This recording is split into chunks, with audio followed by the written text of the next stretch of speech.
Ladies and gentlemen, we are back. Oh man, we're back.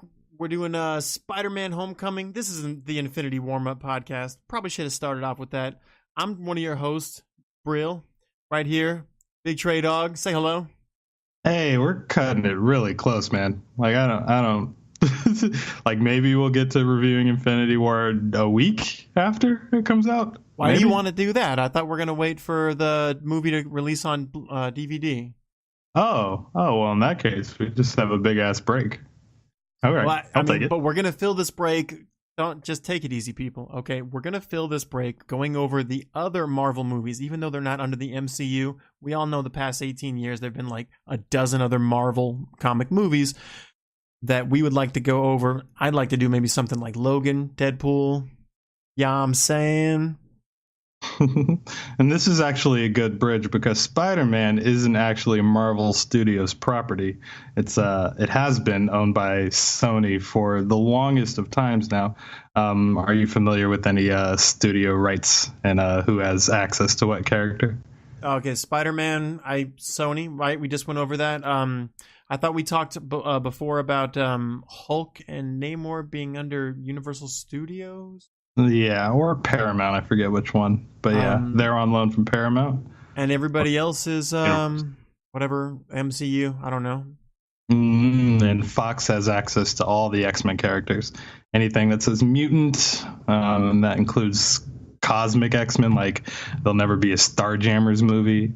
Although Marvel Studios just acquired the rights to all their X-Men related properties. So maybe in the future we'll see the Corsairs and all that shit. Wait, we didn't go over Fantastic Four. Fantastic Four is also owned by Fox, and they kind of pull the same stuff that Sony does. In that if they don't make a film within a certain time frame, then the rights revert back to Marvel. So this last Fan4Stick movie that you saw under Josh Trank, they just kind of cranked that one out. You just called it Fan-Stick 4. Fan-Stick 4, whichever. The 4 took place in the A, right? That was what it was. Fan4Stick or something. Either way, they had to make that goddamn movie. Say that again. That sounded good. What was it? I wondered. I thought you said the 4-Stick A. I was like, he keeps calling him Stick. It was Stick in there? I didn't realize it. Yeah. But they made that movie just so that the rights wouldn't revert back to Marvel. And that's kind of what these last two Spider-Man movies were with Andrew Garfield, because shit went sideways with starting with Sam Raimi's third movie with Venom, that monstrosity. They couldn't really get a fourth one done, so the project was kind of abandoned. But then Marvel Studios started doing good, so we got to make another Spider-Man movie, otherwise they get that character back. And they would have gotten it back in 2015, ironically, because that's when I think this movie came out, or 2017. Here's the deal. So Marvel gets to produce this film, but Sony's the distributor. So Marvel doesn't make any money from this film, but they have the rights to like the toys and the clothes and whatnot. So they get to see money returned on the merchandise. They have Tom Holland, this current Peter Parker, for a 3-picture deal, or maybe it's 6. Homecoming and the sequel, in addition to the 2 Infinity Wars, in addition to whatever else he's going to show up in. And then that's it. Then the rights go back to Sony Pictures. And from there, we just have to hope that they're not a bunch of greedy cunts, which they are, and that they'll let Marvel have their toy back. But that's kind of the limbo that Spider-Man is currently in right now, because he's a lucrative character. In fact, Sony Pictures is chugging along with this Spider-Verse thing that they're trying to do. Are you familiar with any of that? What does that mean? Well, it's the Miles Morales sort of CGI cartoon thing that you saw. But in addition to that, it's the Venom movie. They want to do a Black Cat and Silver Sable movie. They're essentially using all the good grace that Marvel has given them by producing Homecoming. And I believe when the rights for Spider-Man revert back to them, they're going to try to plug Spider-Man into an established cinematic universe of their own. So you're going to see maybe not the Spider-Man, but Spider-Man in some form pop up in like a Venom sequel and whatnot. It's all in all incredibly janky.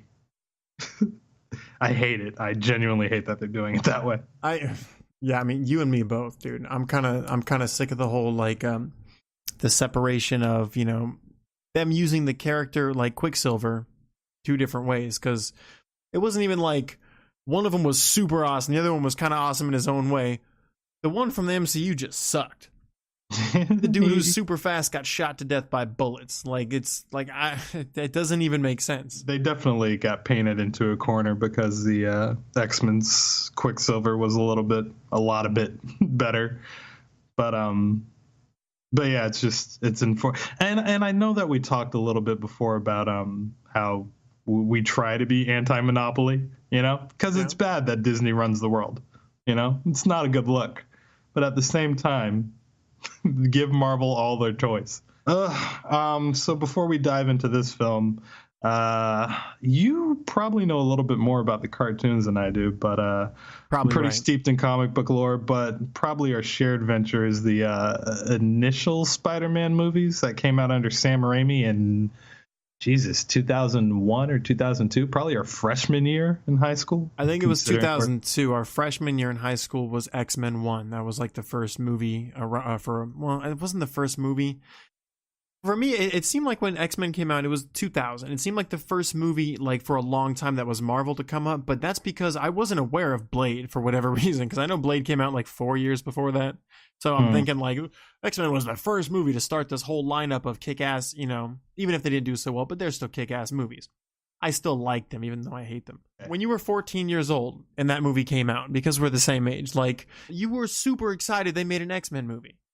Yeah, but at that time I was just completely filled with nerd rage and yelling at the screen. That's not how that happens. Oh, of course. I've grown up and matured since then, I'm sure. But they were good for the time period they were released in. How's that? That's a long time ago, dude. That's 18 years. That's a big difference. Really? Mm-hmm. Oh, crap. There's no CG like now. Not like this movie. God damn it with the CG. I honestly, I started thinking about it when you and I were talking about Guardians and how you were saying, like, you can kind of tell when a character's just, like, walking towards the background, but not really.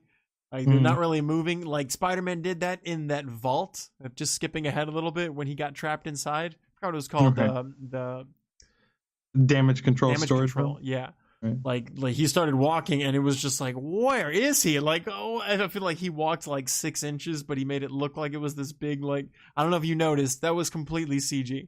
I honestly thought that maybe they designed or found some cement layer and just was like, hey, look, we'll shoot our film over here. Everything's CG. Honestly, I think once the costume comes in full on Peter, like, I think he goes from like human to computer graphic, right? Does it not look that way? The movement of this Spider-Man in Homecoming is a lot different than any other previous versions of Spider-Man. It's really herky-jerky, and I don't think I liked it the first time I saw it, but it kind of fits the attitude of this character played by Tom Holland. This version of Peter Parker is sort of spastic, so I've come around to liking the way he's moving through the air. Well, first you have to explain to me and the audience what does herky jerky mean? The way he like none of his movement is fluid. If you look at the Raimi Spider-Mans and even Andrew Garfield, like it's kind of smooth the way he shoots out of webs, swings from place to place, whereas Tom Holland's Spider-Man is kind of just on crack. Like the man is there's a particular scene where he puts a tracker on the guy and catches up to him at a gas station, just hops on a streetlight while he's talking to Karen. Like that, the movement that he displays and like the way his head tilts to the side, the way he's like a dog being taught tricks. Yeah. they're animating him, right? That's what I'm saying. Like once he puts that costume on, he's in complete, like he's not really there anymore. This is all green screen. At least Spider-Man. There's a few scenes where he's still allowed to, stand there. Yeah. That's a person. But I mean, no, I'm totally down for that effect. I'm not against that at all. We talk about this all the time. I don't really need to see him being Spider-Man, especially this guy. I don't understand. I guess it's cool having a small Spider-Man because that would just by default kind of make you think he's more, nimble, right? Like the character Spider-Man, like he's like pound for pound. There's nobody as strong as Spider-Man other than Hulk, but like he's so lean for how much of a wallop that he punches and kicks. Like he's ridiculous. Like I thought they portrayed his character really well in like when you see him in Marvel versus Capcom. Like, he doesn't even look like a human. Like, his spine's all weird and shit. He's ready to kick you, and he's staring right at you. He's ready to do a wheel kick at any moment. And correct me if I'm wrong, but were the previous Spider-Man movies set in high school as well? Tobey Maguire and Andrew Garfield? Were they both high school students? I think the first, the Raimi ones, he was graduating high school. And then, but he met Mary Jane in school, right? Yeah, he met her. Like, it was senior year, their senior year, and then they went to college afterward because she was trying to become a waitress because she didn't, she didn't really go to college. He was in college, and that's when he met the Lizard, Doc Connor, who you never end up seeing in this trilogy. Yeah, and both of those kind of centered around an internship. They never really stayed in high school. Was Andrew Garfield a high school student? Good question. But my point is, both of those are 30-year-old men. Whereas I'm kind of glad that they got, well, I guess Tom Holland's 19, but somebody to accurately portray, somebody of high school age in the Spider-Man role. I don't really like that Iron Man is sort of this weird father figure to him, but I do think they got. We'll get there. We'll get there. But I do think they got the I just want to character on the same page as me. Yeah, we'll talk about Tony Stark at length with this one. You know how we said that Civil War could also be Iron Man like 3.5? No, if you take this movie, I remember saying that it was Avengers 3. Okay. Go on. Yeah, all right. Well, Iron Man 3.5. This would push the Iron Man total movie count up to like Iron Man 3.8. Why do you say? Because he's not in the movie a lot, but he's super crucial to a lot of the plot points. He's in the movie enough. Yeah, it's his role, and his presence is constantly there, and this might have a lot to do with the suit that Spider-Man's in. It's 100% related to the suit because that's how he keeps finding Peter, is because he has a tracker and a camera, and he basically, this is what I don't like about the movie, is that he gave Peter a suit to make him better, and it's like, so like he kind of says later in the movie like that he's like, oh, I'm nothing without the suit, and it's just like, well, then why the fuck did he find you and have you fight Captain America? I don't understand. What are they describing about that? Like, the only thing I think is actually relevant in this goddamn movie, Trey, is when he actually has the camera and he shows you images from him fighting in Civil War, because it's like he was the best character on Tony's team. I mean, other than like Vision. But I mean, it's like no one did more work than Spider-Man did. Black Panther couldn't get past his own teammate. Like, no one did more work than Spidey. And it's just like, oh, without the costume, he's like half the superhero. It's ridiculous. It is silly. And how many fucking costumes can he get in one movie? I only gave him 2. What about that last one? Was that the second one you're talking about? When he's on the plane? Yeah, that's that's really the only other costume that we get to see in this movie, other than the Iron Spider, but we're not going to see that till Infinity War. That's what that one is? Oh, okay. Yeah. But yeah, without jumping too far ahead, where were we? Because I jumped off topic there. It's all right. We got distracted by Downey, which is his main purpose in this movie. Well, I mean, he's totally a co-actor. It's just because he's not physically there, like you were saying, that you don't think he's like his partner in the movie, and he is his partner 100%. He's he's more of a father figure and he's not communicating with him back and forth. But he's like, anytime he needs help, that he's not fighting just a straight, normal burglar. Like Tony's there. Tony's there to save the goddamn day. Yeah, but more than that, his influence on the film is too ever present. Because essentially, the plot of this movie is Spider-Man applies for a job. Yeah. With Tony Stark. And that's kind of I guess I didn't need high stakes. I like how relegated to Spider-Man and Spider-Man's problems this movie is, but they gave him a new. Well, I don't know that this is a new problem as far as having Tony as that father figure. I don't know if this is happening in the comic books, is what I kind of mean. Like this, I'm sure this wasn't made up for the movie. I'm sure there's a comic, there's a dimmed down version for younger kids that's like, oh, this is Spider-Man essentially applying for the Avengers. In fact, I know there's a TV show called, is it Spider-Man and the Avengers or something, where it's like Tony basically sets him up with like a younger team. Like one of them is so he gets the Iron Fist and Luke Cage, and they're like teenagers essentially. And then that one Tiger something chick, she has like a white costume. She's like a cat. You know what I'm talking about? Tigra? Well, that's just a leopard woman. No, she's a good guy, but she's... The black cat? Man, come on. No, this is like... I got nothing. I think she's a black girl. She has like a cat outfit, but it's like all white. Halle Berry's Catwoman? Okay, let's go with that. Who else? I think it's Cannonball is the fifth. But yeah, Spider-Man has a young team of Avengers, and that's what they are. They're like Young Justice. It's the same exact thing. So this isn't the first time we've seen him just be young Spider-Man, but I can't stand it.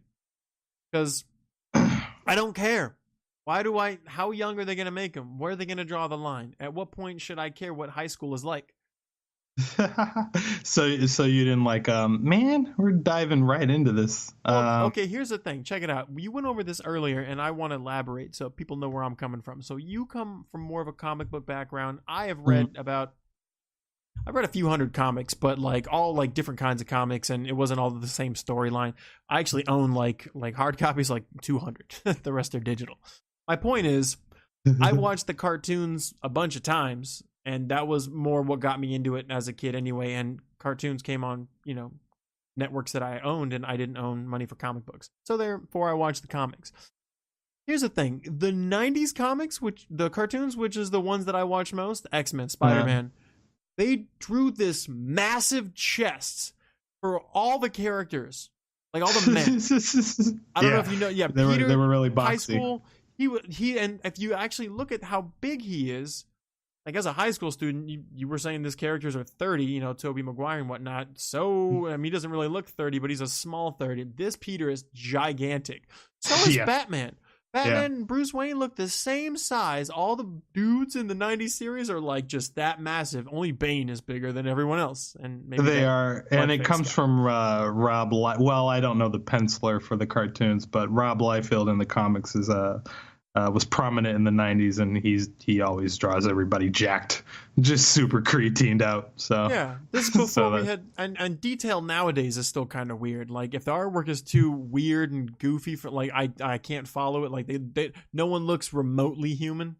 I'm just like out for the most part if it's a superhero film or something. Either way. But yeah, so to me, like, I don't know that Spider-Man should be portrayed as a 16-year-old boy, because every time I see him, this dude is a full-grown man. And the cartoon, and he's just as big as Bruce Wayne. Bruce Wayne is like twice his age with $1 billion. Like I'm just like, all right, well, just trade the face, and they're the same character. I feel like the same could be said with a lot of the toys from back then too. It's probably the same. Batman and Spider-Man were the same size. You just paint the character a different color. Well, before One More Day, before that, Peter Parker was predominantly the high school superhero. That's his origin story, and he stayed that way for a long time, all throughout the 70s and 80s. And when I started collecting comics, he's a little older, and he was married to Mary Jane at the time, and largely what they're drawing from for for the movies recently has been plots revolving around the Civil War arc. And that's kind of you asked earlier what Iron Man's involvement with Spider-Man is. It's he largely kind of got him to take off his mask and reveal himself to the public in Civil War, and that's kind of what that last shot of the movie was, when he shows him the Iron Spider costume and says that he has a press conference available. That was a sort of a pivotal scene in the comic books that led to the travesty that is One More Day. Oh my God, that's what that was about? Yeah. So, that didn't even make sense. It looked like that's what I was going to ask, because I knew what they were going for right there. It's just it didn't seem like it came through kind of fluid. So for someone like you who hadn't really read the comics, was that a little confusing to you watching that? Yeah, that whole part. Well, okay, I feel like I knew half of what was happening. I knew that, especially after they showed Pepper Potts come out, that he had like a whole press conference waiting for him. But I had thought it was just a celebration, like he was going to get a key to the city kind of thing. And apparently what you're saying is it was, but at the same time, like he wanted him to come out and say, hey, I'm Peter Parker. So I didn't know that part, but I assumed that they were going to say, hey, Spider-Man, thanks for saving everybody.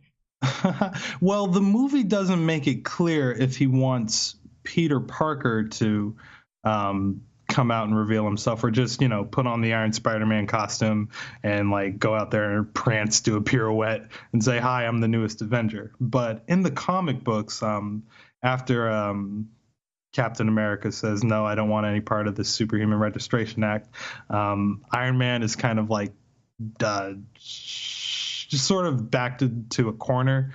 He's got Mr. Fantastic, Reed Richards, Hank Pym, and a few other people, but he talks to Peter Parker and says, hey, just come out, do this press conference, come out on the side of pro registration and see if you can get some of these wayward heroes to, come back home and not be a bunch of fugitives from the law. So Spider-Man, agrees that there should be some kind of government oversight to these superheroes and decides to take off his mask. And this leads to all kinds of crap. Like there was that scene, the first post-credit scene where the Vulture's in prison. Yeah. And he's like, I heard you know who Spider-Man is. And he's like, if you think I knew, do you think he'd still be alive, kind of thing. That's kind of exactly what happens between like the way the comic is cut, like as Peter Parker is talking into the microphones, they're showing you like the Kingpin, the Shocker, Mysterio, all looking at the TV like, I'm gonna kill this motherfucker. I know him. I know his family. I'm going after all of them. And pretty much that's what happens in the comics. A reset of Spider-Man's world. I remember I have like the hard copy, the graphic novel for Back in Black. So I read a little bit about what was going on. And even though like he ended up, regretting it, like telling everybody that he was Peter and going underground. Yeah. It seemed like tying him into the Civil War this late is like, other than that one enemy that he just made, he has no reason not to tell the public who he is. True enough, yeah. Because there was a solid reason before, and it's because what you were saying, like what happened in the comics. He put a shit ton of people in prison, but now he only put. I wouldn't say Spider-Man put McGargan in prison. I would say the FBI were already there. Well, I guess it was, I guess it was because he told Tony. Either way, he didn't know that. All he knows is the FBI were there. Like, so the only one who really has something against. I don't know. I guess I'm painting myself into a corner here. McGargan is mad at him, right? Because is his name really McGargan? Mac Gargan. I'm not gonna. That's just stupid. It's Mac, and then his last name is Gargan, right? McGargan. Sure. McGruff. But okay, Chicago, so fine. He has two enemies, but I feel like he's really only ultimately pissed off one guy. I just forgot about stupid Mac. You know that guy's from that spin-off of damn it, that movie with Mr. White, Mr. Pink, Breaking Bad. You saw that movie, right? Are you trying to say Reservoir Dogs? No. Did you not see Breaking Bad? Yeah, I watched all of it. They use code names, Mr. White and Mr. Pink. I didn't know that. Jesse Pinkman, my bad. Jesse Pinkman and Walter White. Yeah. I know Jesse. Okay, so it was Pink Man and Walter White. All right, so they're both colors, pink and white. My bad. All right, excuse me. But it's just Mr. White and Mr. Pink are iconic characters from a Quentin Tarantino movie. Mr. Pink? Are you sure there was a Mr. Pink? Yeah, it was Tim Roth. He was very upset about being Mr. Pink. No, it wasn't. See, that's how bad your memory is. I just watched that movie recently. The one who was mad about his name was Steve Buscemi. Googly eyes. Yeah, okay. Because whatever it was pussy. Yeah, it was either way. So that spin-off show from that show, it's called Better Call Saul. Right. Matt Gargan is a character in that show. That's what I'm trying to say. The guy who plays him. Okay. Yeah. Okay. He just looks like evil Aziz Ansari to me. I didn't bother to learn. He's like this Mexican Arabic look. I can't quite pinpoint it. It's weird. I've to hold down. Where are we at? You know what? I thought it was interesting in this movie. As much as I want to hate on it, dude, and I'm gonna do that, I do think that it's an interesting side of the story.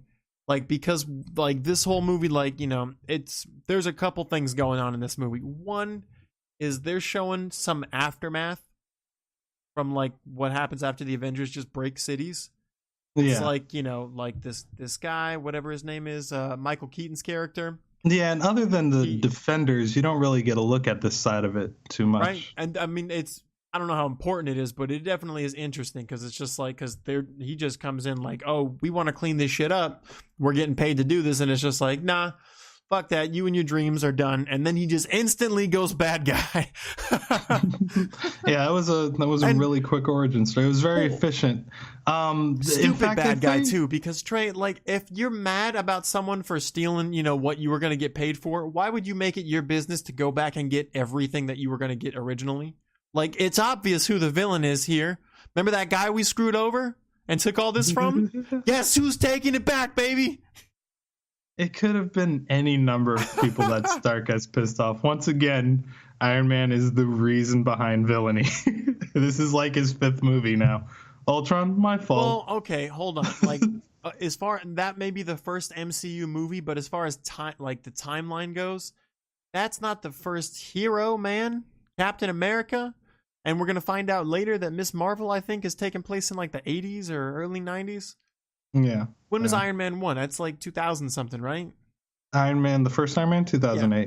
Is that when this movie, while I was doing some research into it, there's a bit of a continuity error with this movie. We're supposed to understand that with the prologue of this movie, they're cleaning up the Shatari giant space snake, and then they have a flash title card that says 8 years later. But that can't be if the movie took place in 2012. I thought it was interesting that they played a little fast and loose with the origin stories. When Marvel sat down to make this Spider-Man Homecoming movie, they made a deliberate attempt to avoid some of the things that we'd already seen before in Spider-Man movies. So they vowed to have no sweeping shots of Spider-Man going through the city. They didn't want to do Uncle Ben. They definitely did not want to do him being bitten by a spider. And I think it showed in the end result, but it did. I mean, everybody really knows the origin of Spider-Man, kind of like they do the origin of Batman. He's one of the top 3 superheroes via name recognition for the unwashed masses behind Batman and Superman. So do you think it was okay that they were able to, I guess, have witty banter with Ned to go through some of the finer points of Spider-Man's origin story? And Ned was the name of his giant friend? His giant friend, yes. That was his sidekick. The guy in the chair. Yeah, he was. I like that character. He was funny. He was pretty cool. I do like the fact. I mean, I was gonna say thank God earlier, but thank God that they did kind of go over that origin story because it takes a long time. And no one really needs to see that again. But at the same time, I don't know that saved them in this movie. I mean, Well, it yeah, saved the them some movie time. definitely does have other problems that we'll get to. Were you able to find that time I lapse am- thing? Because I I am didn't look not. too much into it because it didn't really bother me that much. But I do acknowledge that it would create some continuity errors, more so than Doctor Strange even. It looked like it happened almost right. Okay, yeah, it happened right away. I just have it saying years later. I don't know. Well, I guess I forgot the 8. Or I know I was typing on my laptop these notes, and it was just super weird. But yeah, it was right after You that. typing was super weird, or No, the laptop was like, it was just like not responding as fast as I was typing. It was so glitchy. I was just like, fuck it. Anywho, so it was right after that scene, and the scene where they're working, Mhm. Shocker and whatnot, and the Vulture essentially. So let's talk about that scene real quick. What's his hey, name from let's. Prometheus comes rolling in, right? All right, all right. And then he talks shit back and forth with his boss for about like 3 seconds, but he does not break his pace the entire time. And as soon as what I mean is like there's no time in between when he came in, stopped and talked, and then this next scene happened. Literally, he came in late, walked past his boss, said, "Hey man, I'm sorry, whatever." And then right behind him was like 40 federal agents. Right. He didn't see that shit coming. Like, he doesn't even, yeah, you got more problems than me, dog. Like, why did we have to? The fact that they showed these scenes like that didn't make any sense. You couldn't let like 40 seconds go by. It doesn't make any sense that this guy just ran past him to come in. You want to see day laborers shovel stuff off? Like, how many edits do you need? They should... No, I guess it was a little too clean for my taste. It's an odd first gripe to have, man. There's going to be many more. No, it's many like when more you see, things. it's like when you see like Scary Movie 3, but those are kind of hilarious. Where it's like the character will jump out of like a window and immediately pop up. Like that can't happen. Yeah. Yeah, that's a little too much of that. This isn't Deadpool, man. You can't. It's not that kind of humor. But they were just a little too choppy with their editing skills, I suppose. You edit one podcast, and all of a sudden, these guys, man, they need to give me a call. All right, let's take a break and hop into this movie proper. In the chill of night, at the scene of a crime, like a streak of light, he arrives just in time. Spider-Man. Trey, we're back. And I just want to let the audience know that we started this podcast over like 3 or 4 different times, and I just want to apologize up front for how it's going to come out before the first break. It's all his fault. Just know that. It's all Spider-Man's fault, baby. Look, I got my Spider-Man shirt. I'm ready. I'm themed out. I'm ready for this. All 6 of my YouTube subscribers are going to be able to see this. This is one of, I got like 3 Spider-Man shirts. Not bragging. But for some reason, I brought it up. Where are we at in this podcast, man? I definitely need to own more memorabilia. We are starting to talk about Homecoming, which is kind of a shame because I didn't really get to shit on. The more I think about this trailer for Venom, the more just disappointed I am that they're doing this, that they're undermining Marvel. You know? I keep forgetting there's a Venom movie. Every time you make reference to that, I'm thinking of Spider-Man 3 with Topher Grace, because I'm with you. I want to go back and hate on these old movies too. I think we should definitely dedicate a podcast to doing that.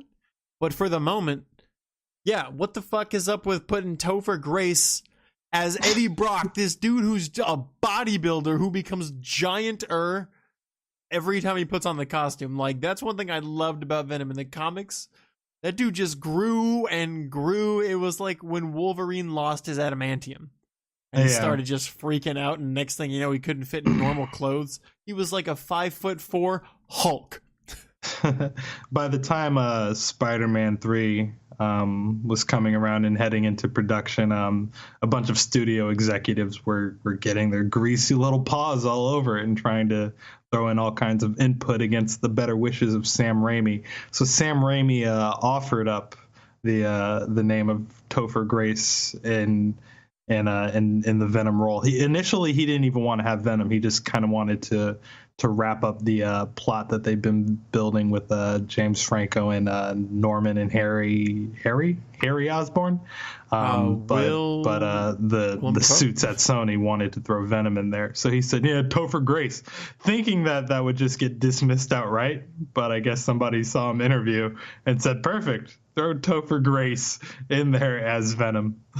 I thought you were starting this whole speech by saying, at this whatever time frame you said, Topher Grace started working out and totally becoming a bodybuilder. Like, this was just something that he was, how some characters just adapt to their role, to look like it, whether they gain weight or gain a lot of muscle. Nope, not even an ounce. Have they had the people who watched him interview? Have they ever seen a Venom they're comic? not comic book fans or anything. You couldn't toss them them a $2 comic book. They just, they go with the winds of, I hear fans like Venom. We have to throw Venom in this movie. And Sam Raimi says, but it'll ruin everything about the narrative I've constructed. Yeah. They say, we won't pay you unless you do. So he has to. And this is kind of why Kevin Feige is incredibly important to Marvel. And I'm a little worried about what's going to happen with Phase 4. I don't even think they're calling it Phase 4. But when Kevin Feige steps down, I really hope they can keep this entire thing on the rails, because it's his essentially vision for this entire up to Infinity War that has kind of kept us on the road. And that's why I'm really worried about Sony trying to Trojan horse their way into the MCU with this Venom movie. I don't like it. I don't like it at all. Interesting. It makes me nervous. Yeah, well, honestly, I wanted to go back to Topher Grace real quick. I feel like, what about him?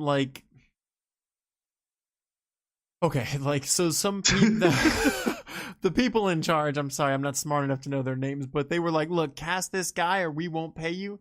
Okay, so the person who decided to pay this man to cast him, the person who was like, I have the money, I just choose where the money goes, it's going towards this guy. Could we have not picked a person so far? Sorry, I'm shaking my mic here. Away from the character of who Venom is, not even just what he looks like. Topher Grace has been only known, and even now, because I've seen the movie Predators. I don't know if you've seen it. It came out a couple of years ago. Topher Grace, from there to all the way to 1999, that 70s show, has just played that character who's he's quick with the quips. He's the dainty, nerdy guy. He's got something to say under his breath. As soon as someone punks him out or something like that, he's always like, "Yeah, well, you're a bitch," behind your back. He's funny. Don't get me wrong. I love him, but that's his character. Venom, Eddie Brock. That's not his character. What the fuck were you guys thinking? Not even look straight. He's before. Okay, I don't know much about Eddie Brock before Peter. I don't know if he even has a history before Peter. Does he? Before he? No, he's tied to Spider-Man, which is why I'm wondering how they can even do a Venom movie without a Spider-Man. But yeah, no, interesting. It's just I get it. It's just like Spider-Man. It just started off 7 months after he got bit by the spider, right? This is Venom after in a world where no Spider-Man exists. It's so strange, man. It's so strange. And you see what they're trying to do, right? They're waiting for Tom Holland's contract to expire, or either try to shoehorn Venom into this current ECU, or wait for them to get their Spider-Man back so that they can do something. And it's also very Avengers. Gross. It's exactly what happened with the Fantastic Four. It's just they want some of that Disney dollar money, Yeah. It's gross. It's grotesque. But at the same time, Disney is an evil monopoly. Oh, this got sad. Where are we? I like Michael Keaton for this role. From the little I know about Vulture, he's an old bald man. and something about the suit that he wears, which I think drains him a little bit energy wise, but it makes him like a 30-year-old man again with hair, and he's got Maybe it's not the suit. Maybe somebody is giving him energy from a remote. I don't remember, but he's getting energy somehow, like to be young again and then to fly in the costume. I think you're thinking about Sauron from the X-Men, how he just leeches psychic energy to become stronger. No, but yeah, no. Well, because Vulture, if you watch the '90s Spider-Man cartoon, he's not as old as he is like without the suit on. He's like totally an old man. Okay. Man, get off me, dog. But anyways, like looking at Michael Keaton, dude's old as hell. Like he's like, there's almost like he has Homer Simpson hair at this point. It's a little splotchy. Yeah. They did that intentionally to make him look like a bad guy. But yeah, he was really good for this role. Yeah. And we'll talk about that scene in the car at the end. But I feel like he largely made this movie. You want me to start up top with the summary, or you just want to dive into it? Yeah, I feel like go ahead and run the summary. All right. A young Peter Parker begins to navigate his newfound identity as the web-slinging superhero Spider-Man. Thrilled by his experience with the Avengers, Peter runs home. I've been drinking. Thrilled by his experience with the Avengers, Peter returns home where he lives with his Aunt May under the watchful eye of his new mentor, Tony Stark. Peter tries to fall back into his normal daily routine, distracted by thoughts of proving himself to be more than just your regular neighborhood Spider-Man. Sorry, friendly neighborhood Spider-Man. But when the Vulture emerges as a new villain, everything that Peter holds most important will be threatened. And that's the title sequence of the quick origin story of the Vulture. So he essentially punching damage control in the face. I'm sorry. He doesn't have what? He doesn't have any villains at this point, does he? Like they're just common burglars, probably. Yeah, what did he say in Civil War? He's only been Spider-Man for like 6 months. Yeah. Okay. Yeah. So no, he hasn't had a chance to get a litany of people that want him dead yet. But he's attracted Tony Stark's, radar. So I assume he put a couple people in jail. Yeah, but small time crooks. Okay. Stopped the car, saved a lady, gave directions. So Just you would think generally staying low to the ground. The way the story is going, it does seem like he's a little too new for this battle in the Civil War. But at the same time, like the dude did really good for someone who only like had 60. I don't know. I feel like he was only 60% ready for this fight. You know what I mean? He had never fought a superhero before. You're so obsessed with training sequences, but Spider-Man, and this has remained pretty consistent in the comic books, is someone who never really needed training. Like the powers that he has is a shock to him. Like he doesn't understand why he's this fast or this strong, or rather, he understands that it came from a spider, but it's sort of just wired in his reactions to the point where it's almost instinctual. No training required type deal. Well, okay. Which I wasn't think contributes to his wiry movements. I'm just trying to put the pieces of the story together because this giant MCU like track that we're all following, like it's just a big comic book. It's just on the big screen. Mm-hmm. So it's got to be just continuity issues, man. But I'm just saying, like, I'm trying. Okay, there's this very important part in Civil War that we went over a couple podcasts ago. Bob 22, or whatever issue 11 or something like that,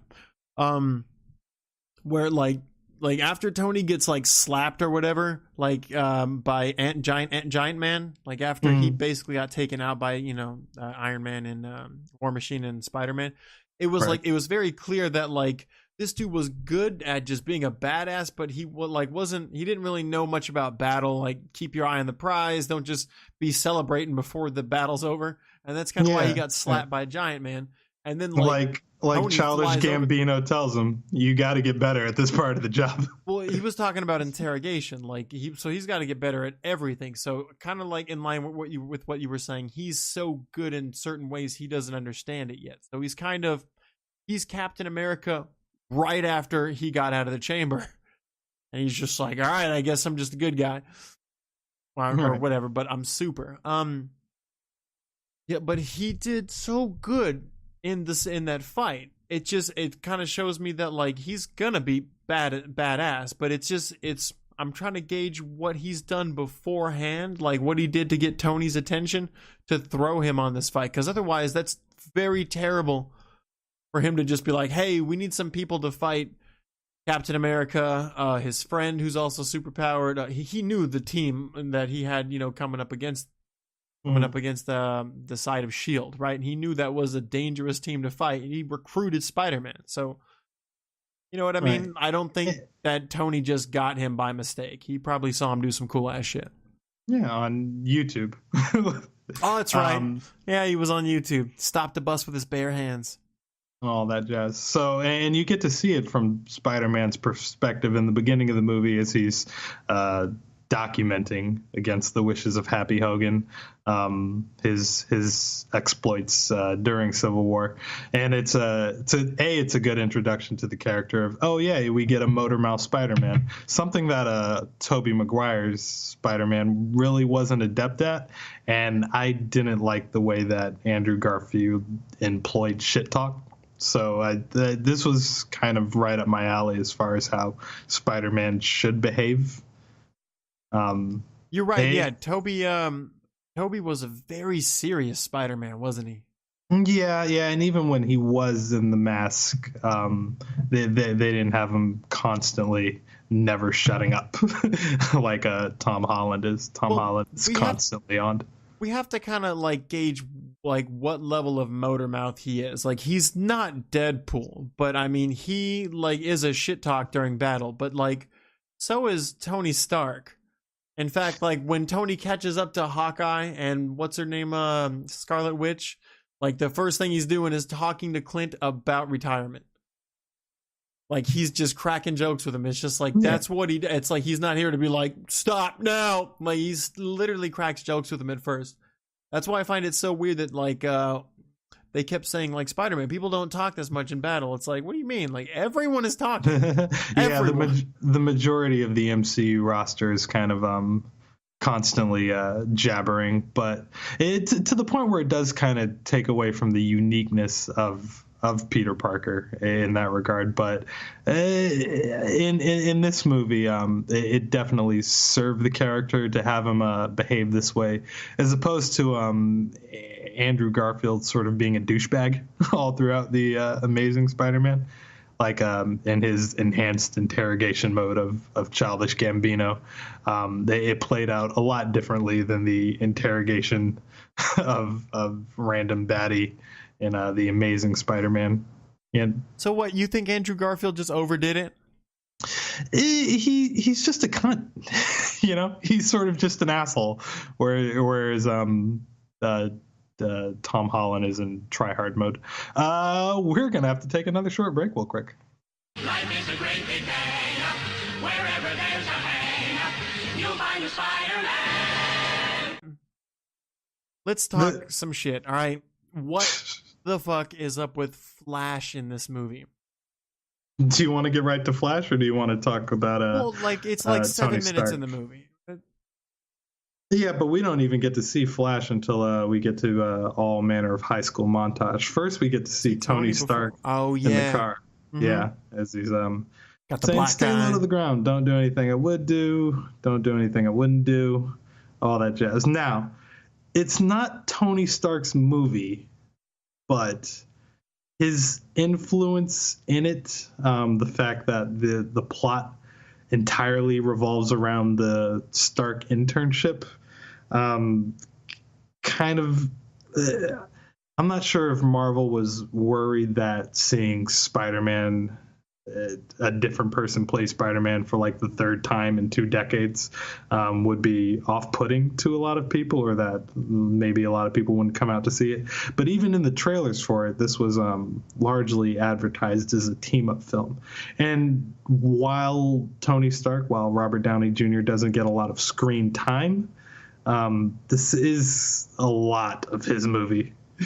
Well, Robert Downey doesn't get that much screen time, but if you add that and Iron Man, I'd say he has a pretty decent amount of, like, the amount of time versus what he gets done. He's definitely like in a way, he's the Robin of the movie because he's the support, but he's obviously not Robin to Spider-Man. You know what I mean? Yeah. Like, but I mean, in the picture on the Blu-ray, like, he's right behind Spider-Man.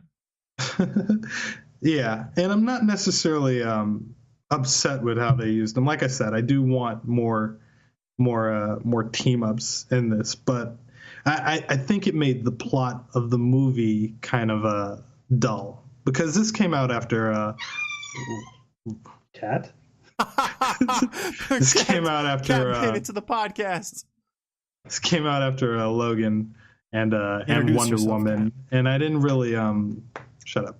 And I didn't really care for Logan that much, but I do acknowledge that they kind of changed the way that comic book movies are, and this was kind of a return to like a pre-Wonder Woman sort of day. I mean, do you feel that way, that the nuts and bolts of this plot were kind of just paint by numbers and clunky at times, or rather just one-dimensional, not a lot of depth? Watch your mouth about Logan. That's my response to that. Is like, I own that movie, why and I people only think it's good. Huh? I acknowledge why people think it's good. I That's understand. all that matters. It's the best Wolverine movie, and out of how many? Were there 3? I guess. 4 probably, and not even counting the X-Men ones, right? Well, no, that's why I meant 3. Three Okay. Wolverine movies, and that's the best movie that Wolverine is in. So yeah, definitely. All right, definitely. so it's setting the bar. Yeah, thank you. That's all I wanted to hear. All right. We can go over this movie later, but you watch your mouth right now. Yeah, so Robert Downey Jr. Tony Stark. Okay, you know what I noticed about this movie? I think that I know that time is only moving forward, and we've seen Robert Downey Jr. play this role for going on 10 years now. I guess when the time this movie was made, maybe 9 years, but either way. No one makes him look older than Tom Holland. Tom Holland, whatever his name is. God damn it. It was like, when I was in the 90s, right? In 1995, I was rocking the chain wallet. And then like one day, like I got a new chain. And so I just added it to the chain wallet, and I had 2 chains. But like the difference, like once you bring a new one, the old one looks disgusting. And it's like, what the fuck? The age difference, Robert Downey looks like he's like 59 years old in this movie. I don't know if you noticed, but they need to lather that baby before he comes on screen next time. That's funny, because my wife said that he was just a layer cake of makeup this time around, and I thought that he looked younger than he did in Civil War. His neck is more defined. What about that CGI scene? Is that what you're talking about? What CGI scene? Isn't Civil War the one where they showed him, like when they showed him when he was like 17 at home? Yeah, and then when he comes around the corner to address MIT as Robert Downey Jr., I'm like, oh my god, that's a much older man. But seeing him stand next to Tom Holland in this one, he didn't look again. He didn't look all 53 years of his age. 53, my ass. No, he's actually 53. That's all that lotion, baby. No, he looked old as fuck to me. That's what I noticed. And Tom Holland looks weird. God damn it. Something's wrong with his eyebrows. I think he has cancer. What? And he's always confused. He's just constantly... Oh. Yeah. Like I'm moving my eyes around, everybody who's not watching, just constantly. He's just... The kid's on crack. You were kind of saying earlier. This movie could have just as easily been about Adderall, but yeah, I see what you're saying. Where, you see in the other Spider-Man movies, he just sees things faster than normal people, right? Remember that first Spider-Man movie, the Raimi movie, where Flash like tries to punch him, and he just dodges out of the way, like that shit was the Matrix. Was like, wow, like I could just do like fuck with this guy. You know what? You know what's funny? Who was that guy who's Flash? He's oh god, do you? Damn it, Trey. The Raimi Flash, or this? He's way bigger now. He was in True Blood. He's in that Pee-wee movie. What is his name? John Magdalene. I'll pull it up for you on the next break. Does this ring any bells? His name is something like that, John Magdalene or whatever. But yeah, dude's huge now. Fucking monster. He needs to be in the next Spider-Man movie as Venom. I don't know. Anybody's better than Topher Grace. And that iteration of Flash. Hold on. Joe Malinaggio. Does this sound familiar? No. He was Not even a in. little. Okay. Are we good? You got that? I just hoped you knew the actor's name. I'm sorry. Sorry. He's in a I'm few sorry, movies. but that Flash was a bully in the more traditional sense of the comic books for Spider-Man, whereas this Flash is a completely different interpretation of the character. Yep. A tiny Indian Retarded. man is the bully of Peter Parker. And in this one, let me see if I can pull up his name. He seems like he's the weirdest bully. Like, okay, that first scene where they introduce him in the movie, like the teacher's asking a question and he raised his hand and the teacher's like, wrong. And then like Peter gets it right after she calls on him. He looks at Peter and he's like, you're dead. What is happening here? Do you guys know how to build a story? This never happened in anybody's high school. Yeah, that doesn't even make sense. His name is Tony Revolori, this current Flash. And yeah, I didn't I mean, I understand that Flash is there to make you feel sorry for Peter Parker. Yeah, that's in the comics, that's in the Raimi version. It's the character of Flash. That's but vague, though. No, he's supposed to be a They took it way too far in this one, to the point where it's almost like he has this strange man crush on Flash, you know? Right. It's not even healthy. Though, like, there's Penis Parker! Are you really Penis's Parker? Well, no, he called him Peter then. That's right. He also moonlights as a DJ. I forgot about that, but I didn't, because during that scene, Spider-Man leaves to go thwart a robbery. More important scene. Yeah. He apprehends Childish Gambino, or no, they all get away. Whatever. I like that scene because it's like it's a good scene. And after 7 minutes of that scene transpires, Peter Parker calls Ned, his big fat friend, to just check in on the party, or I guess Ned calls him. And DJ Flash is getting a crowd of people to chant Penis Parker to a guy who isn't even here. Yeah. Peter's been gone for like a half an hour. Why are you still hating this guy? Yeah, he's way too into being a bully. Strange. It was so strange. And then he has multiple scenes like that all throughout this movie. And I get that you want Flash to be a foil to Peter Parker, but oh my God, tone it down a notch. Mm-hmm. Yeah, that was nutty. It was nutty the entire movie. And penis. Yeah, you saying it. I couldn't help it. It was the first. He's now Penis Parker. I can't stop it. And Stan Lee, you let that happen. There's this scene where like he gets out of school and he like can't wait to hopefully get a phone call from Happy for a job. Does he take the back door like and just jump 12 feet over a fence and hope that no one sees him? Yeah, in front of a bunch of windows. Yeah. What the fuck was I? What? Onto the football field. Yeah. Doesn't give one shit about his own identity. He was excited to start the Stark internship. You could play that off. You just say that, you've been doing a lot of calf raises, and you're testing out your boosties. Coach you Hannibal just bought a new pair of Nikes. It's fine. Yeah, he pumped him up. There we go. That's easily explainable.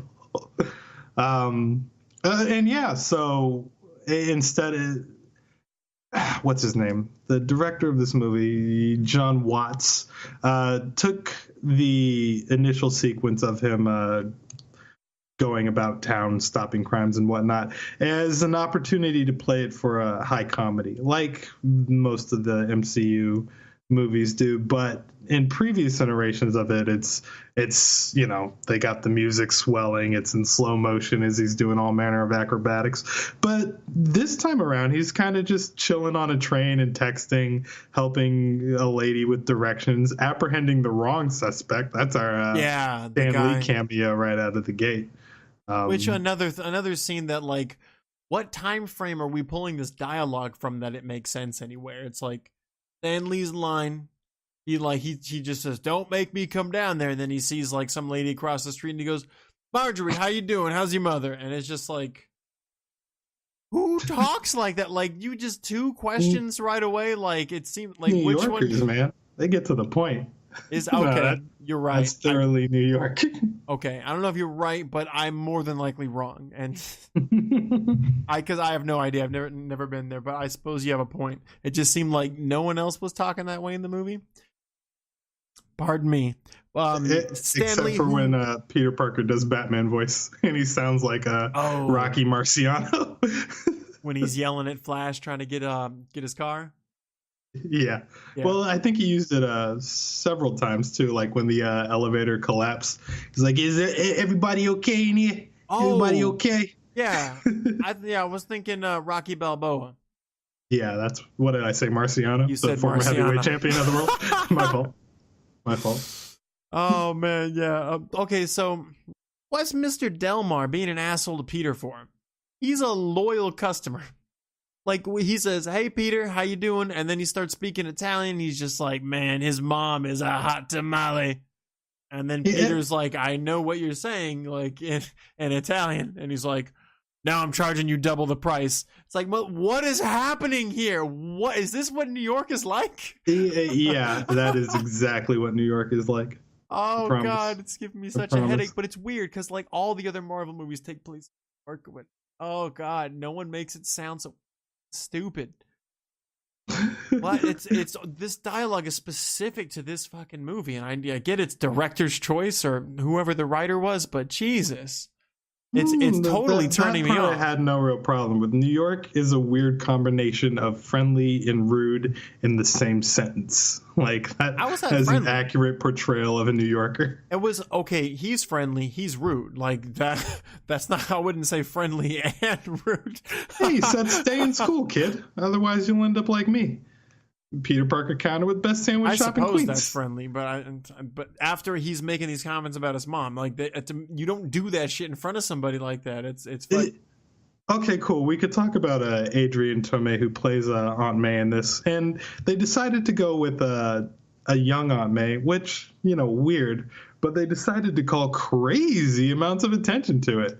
Between Tony Stark, the guy at the restaurant, and sandwich shop guy, it's bananas how many people are crushing on high pants Aunt May.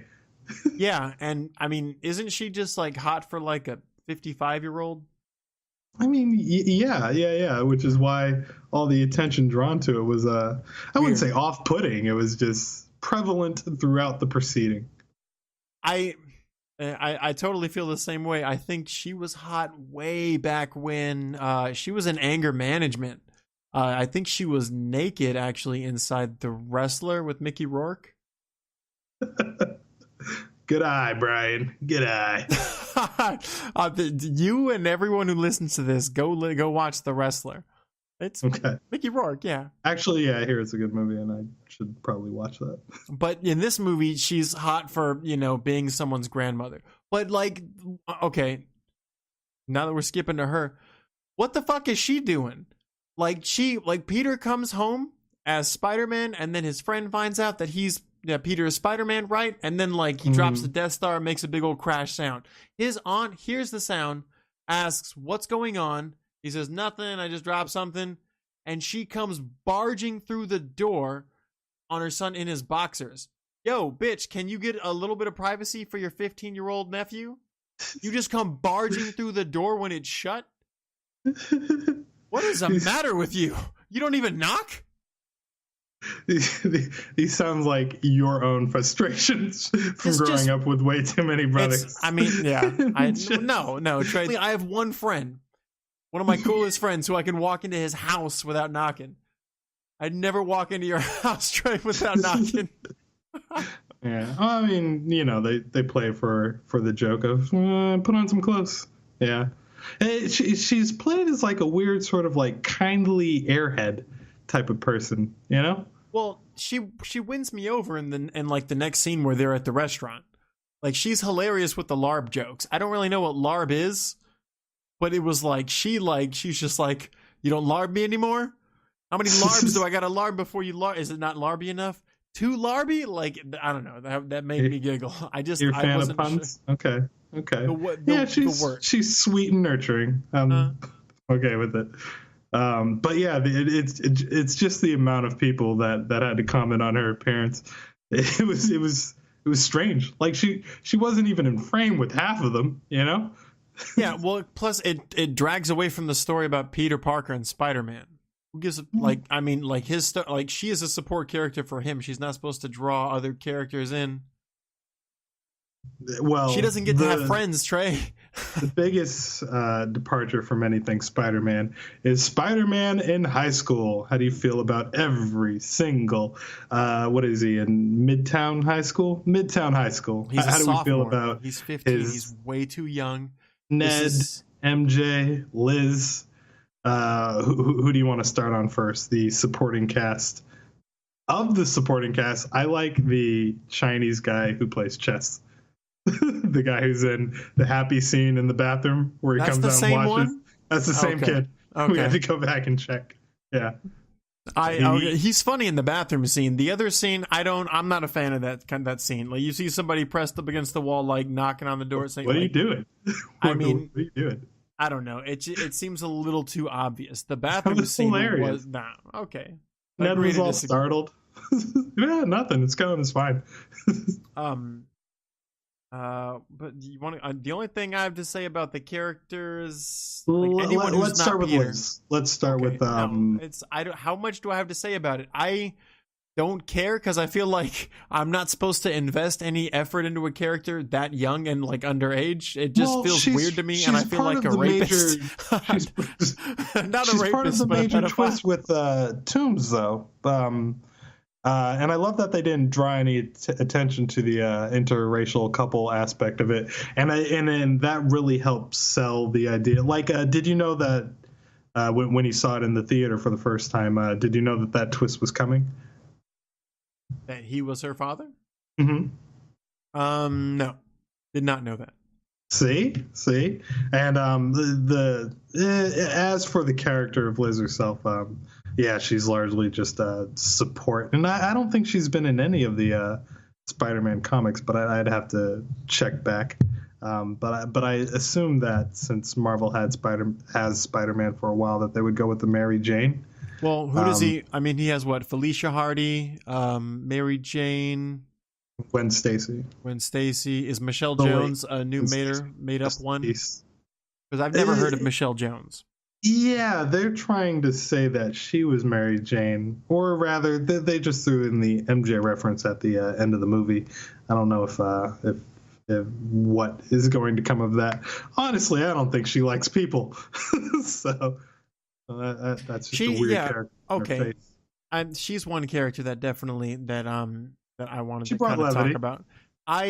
She's funny. She's a funny-ish, I guess. That Daria character, she didn't really win me over for the most part until like I think her favorite scene is what I want to say is like when she like waved at Peter at prom and turned around and just goes gave him immediately the to the bird. Yeah, like that was literally that was her funniest rendition of her character of what she was doing. Otherwise, but she was good. In addition to comic relief, like she had some of the snarkiest lines. Like you didn't like the Washington Monument line. It was like, I don't like celebrating things built by slaves. It's like the Washington Monument, and they look over at the security guard, and he gives him like the half and half hand waves. Like, yeah, it kind of was.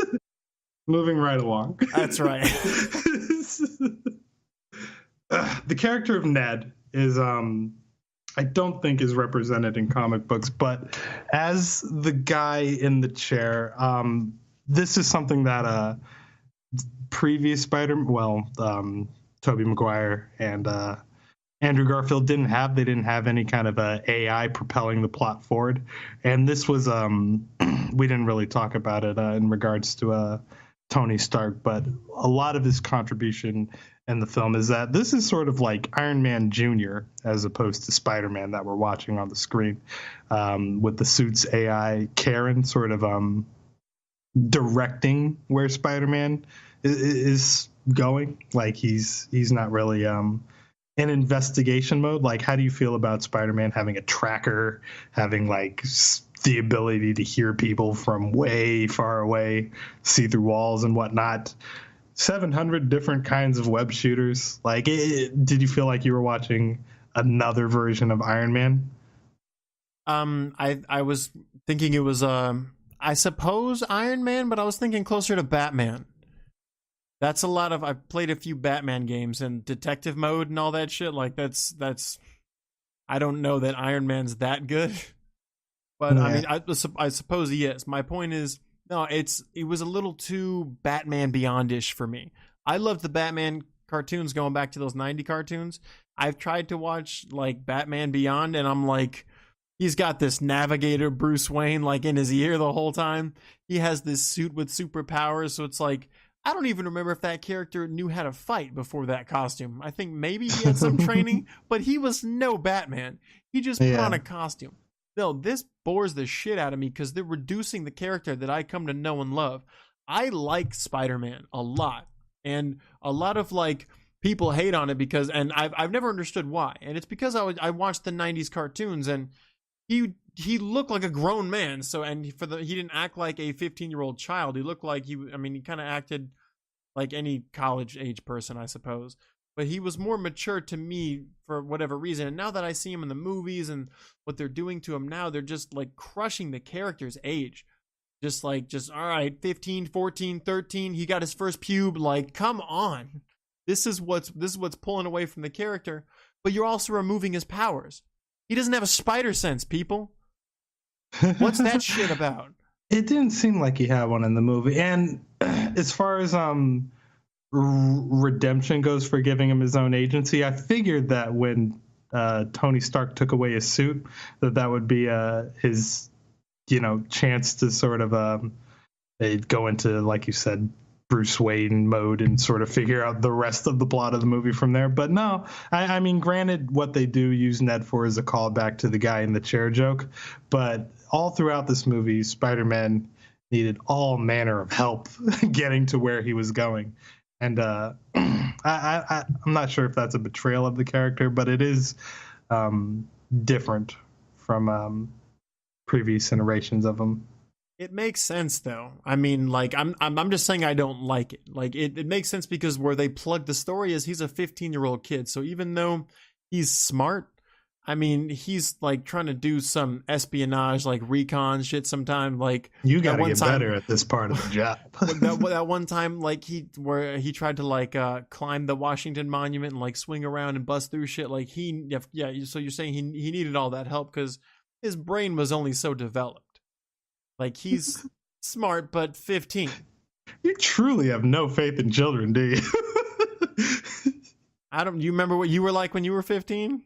I mean, could you be a superhero? Like, could you do what Batman does without the all his gadgets? Most likely not. I'm just saying, how do you know how to find the bad guys? Good point. So that suit, way too broken. I feel like to some degree they ended up putting it on a character who was just like 10% Captain America abilities. And what is the deal? He has those things on his eyes. Do you remember like on his pajama costume? He said, like, because of my spider sense, yada, yada, it's hard to focus. Yeah. Spider-Man has an issue focusing, so he puts these goggles on. Yeah. I believe Peter Parker wore glasses. Peter Parker did that. Yeah, and then when he became Spider-Man, well, in the movie, he took the glasses off after that. I don't remember. In the Raimi versions, yeah. Well, so that is a bit of a difference between Tobey Maguire to this one. Yeah. But, I mean, so they're basically saying that even though his spider ability gave him, like, really good, like, attributes, like he's strong, he's fast, they gave him some handicaps. He can't focus without these things over his eye, but, like he walked around at school just fine, I guess.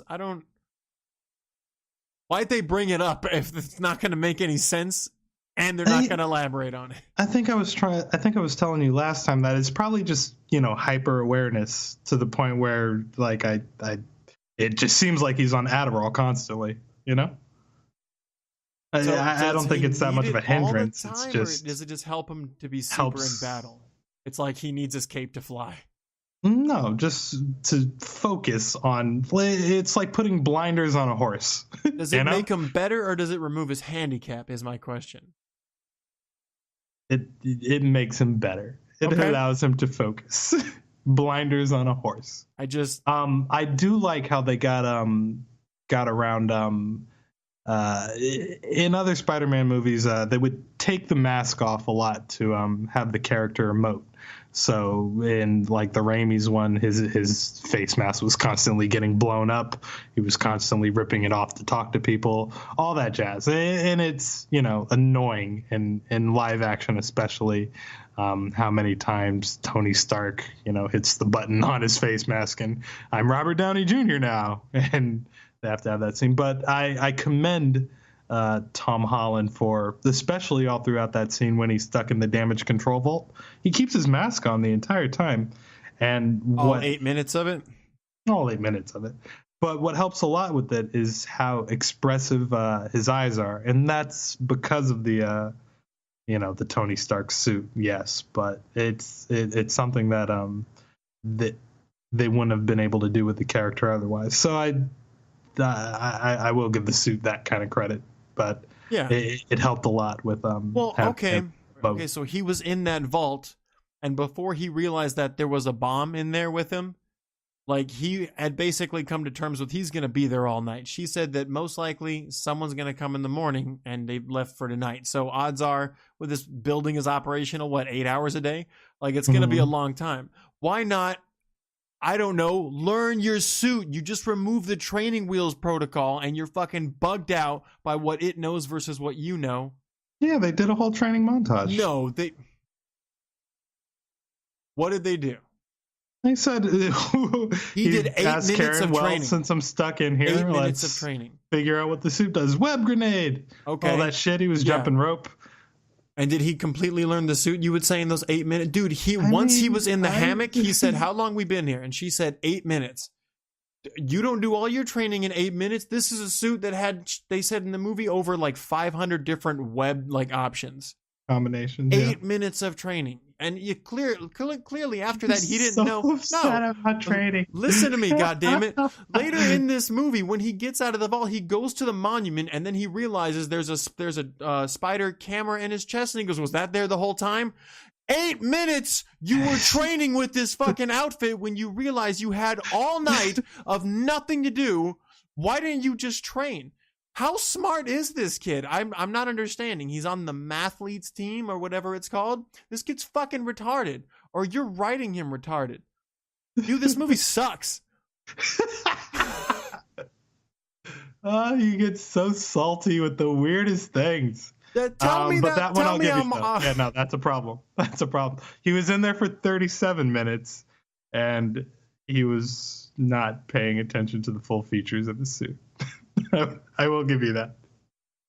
Because you're right. He should have definitely known about the chest tracer.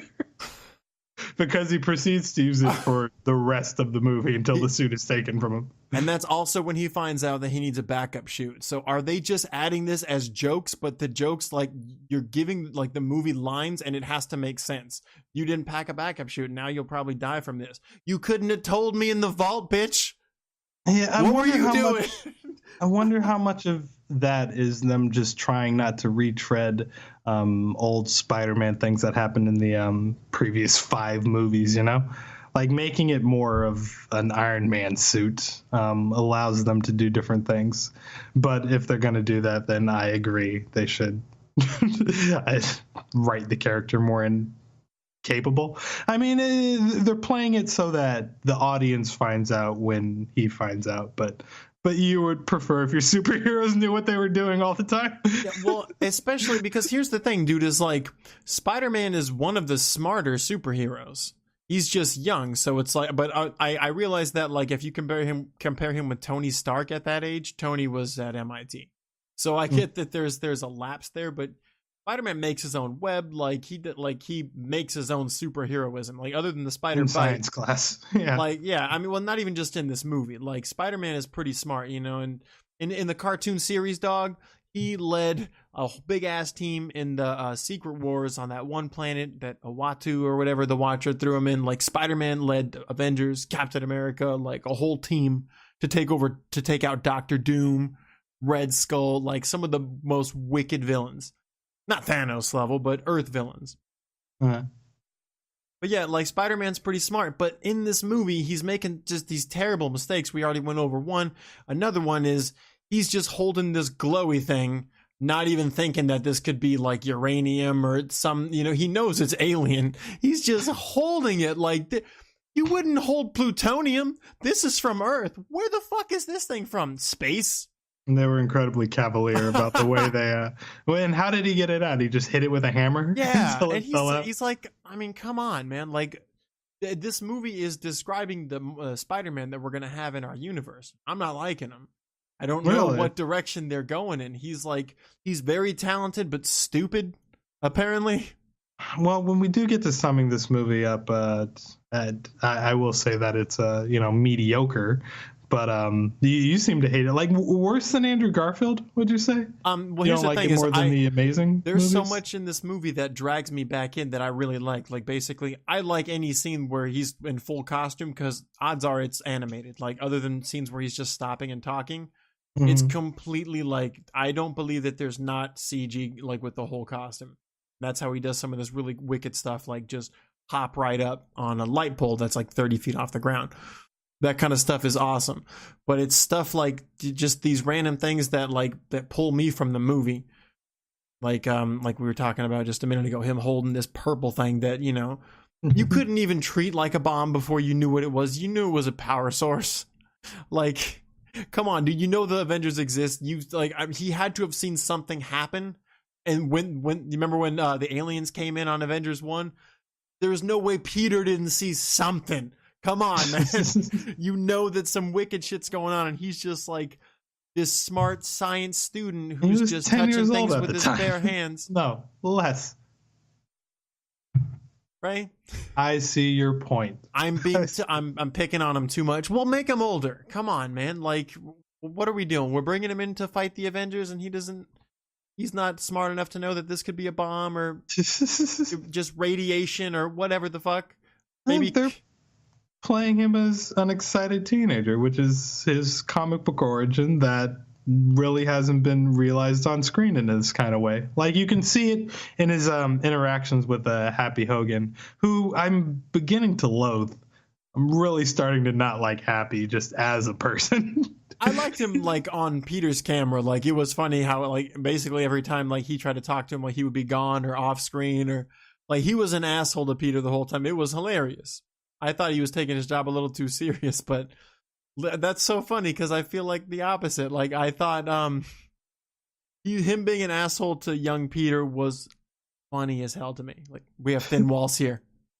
And then he kind of just yelled at him, like told him to put on the suit and just walked out of the room. Like, when the camera came back, it was like, hey.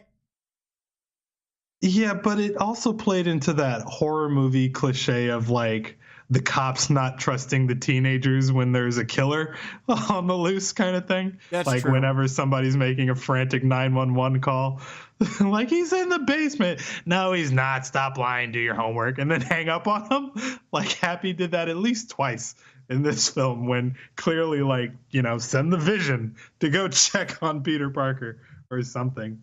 Yeah. But yeah. That's a good point. Yeah. This movie's fucking up already, man. You remember that scene with where he goes to fight those guys dressed up as the Avengers who are trying to break into the vault, and they have that super duper awesome weapon? Mm-hmm. I like how Mr. Delmar calls the cops and says from across the street he can see that the Avengers are fighting Spider-Man in a bank. Yeah. In a bank. So he sees very clearly that these guys have Avengers masks on. One of them is the Hulk. And he's the size of a normal human. The size of a normal human with a green mask on. It's all a turn off to me, man. Like, he couldn't just say like, oh, there's these guys in masks, burglar. Like, that takes too long to say, man. They're fighting the Avengers in there. Like, that. Who would respond to that call? That is true. You're not going to get a lot of just regular servicemen. You're like, all right, time to take out the Avengers. Right? Jesus. Oh man. Good point. Donald Glover's hilarious. I'm coming around him as a person, an actor. Really? I thought no, I don't mind him as an actor. In this movie, I thought one of his eyes was closed the whole time. I think it was his right eye. Yeah, he was playing really subdued. And I don't think he does the whole gangster thing that well. He's too skinny. I like his hair though. All right, he had the best line in the movie, which is, "I got ice cream in here, man. Can't leave me like this." I mean, come on, you got one hand left. You could eat the ice cream. You'd be fine. You'd be fine. I mean, I would have left him there too. Dude's a bad guy, but he was talking too much shit. Exactly to Peter. what he said. I'm not a fan of that. He was talking way too much shit to Spider-Man. He was right clearly not afraid of him because Spider-Man on his face is not that intimidating. Not that intimidating, but he saw him whoop ass earlier. I mean, not that intimidating as in like he doesn't sound scary, but he knows he's a superhero, right? Yeah. It's Spider-Man. You know who sounds scary in this one? Vulture. Let's talk a little bit more about Keaton's character, and we'll go a little bit from the top because after what's that thing that his buddy's trying to build, a high altitude seal? Well, okay, who did you tell me before? Is this character the Tinkerer? I didn't look too much into the villains of this from a comic book perspective. In fact, I don't believe I've ever read a comic with the Vulture in. How can you like this movie? Because if that's not at least comic book related, why is this guy so knowledgeable on how to just make super Tony Stark tech with the alien tech? I don't know. He's good at his shit. And he was really trying to get that high altitude project off the ground. Well, at some point, he's like working inside Michael Keaton's house. It's like he doesn't even need a lot of space. This guy's ridiculous. Find out who he is. I thought he was like a super dope ass like let me see. Tinkerer. I thought that was his name. Here. Can't believe you didn't know this stuff. It was all your fault. Sorry. And if I can talk some shit here, you know what? There's that scene where they're at gym. Oh, by the way, Hannibal Buress, hilarious. Even that remark about Captain America. Pretty sure this guy's a war criminal now, but yeah, we all have to listen to him. It's required by the state. That line just speaks so much truth. It's just how this world works. It's required by the state. I know it doesn't make any sense. I feel like this movie had a lot of continuity nods, more so than any other previous standalone movie. I mean, you can't really call this an origin story per se, but this one dropped the most Easter eggs as far as name dropping goes. Well, it's kind of like Incredible Hulk in a way. I guess Incredible Hulk did show you the origin at first in the intro, but they just kind of zipped right by it. He's got a history. He's the Hulk. I genuinely cannot find this actor's name. I'm so sorry. But yeah, so so that one scene I wanted to make fun of Flash because like what was that scene? He like gets off the whatever the rope was called. We have to climb it up in gym class. Like, and his friend had told everybody, "Hey, Peter knows Spider-Man." He walks like 180 feet towards Peter Parker in like a 3-minute scene, just straight at him, talking shit the whole time. But like not good shit talk. It's not like you or like, you know, like anyone else who knows how to shit talk. It's just like this 16-year-old boy shit talk. And I'm just like, every time they cut back to the scene, he's like, oh my God, he's still walking towards Peter. And I get that they were going for a different version of a bully because bullying comes in all forms. You don't necessarily need to be a big hulking dude on the football team to be a bully and an asshat. But true, the type of douchebaggery that Flash Thompson was to Peter Parker just didn't fit, I guess. Definitely not his physical stature, but it came out as way too man crushy, you know? Yeah. It was, yeah, it's, I mean, and it's weird because Peter didn't feel the same way. At least if Peter was giving you some vibe back that I like this bully relationship. But no, it's like, so what do you have to gain? It wasn't really even that he was that much afraid of Flash, you know? Yeah. That's, I don't know that in the Sam Raimi movie, I don't think Peter was afraid after he became Spider-Man either. Yeah. Well, yeah, I guess you don't really have to be once you're Spider-Man. But well, I mean, even in Peter form, he just dodged him. He was like, I'm not taking that punch. But yeah. Okay, so Aunt May, do you remember that scene where she drops him off at the party? and then like her Peter and I guess his friend Ned, like Peter gets out of the car, Ned gets out of the car, he like shuts the door. I think he shuts the door. But like what's her name, calls him back, goes, Peter, have fun, okay? Okay, yeah. Hey, yo, by the way, come back, yo, have fun, all right? Fuck you, man. I would slam the door on my mother. Auntie. Spider-Man or Peter Parker has been having trouble with the Stark internship, and this is his time to have fun. So you have to doubly reiterate. You're not understanding. He's constantly leaving establishments and venues and whatever manner of team-building high school activity to go fight crime.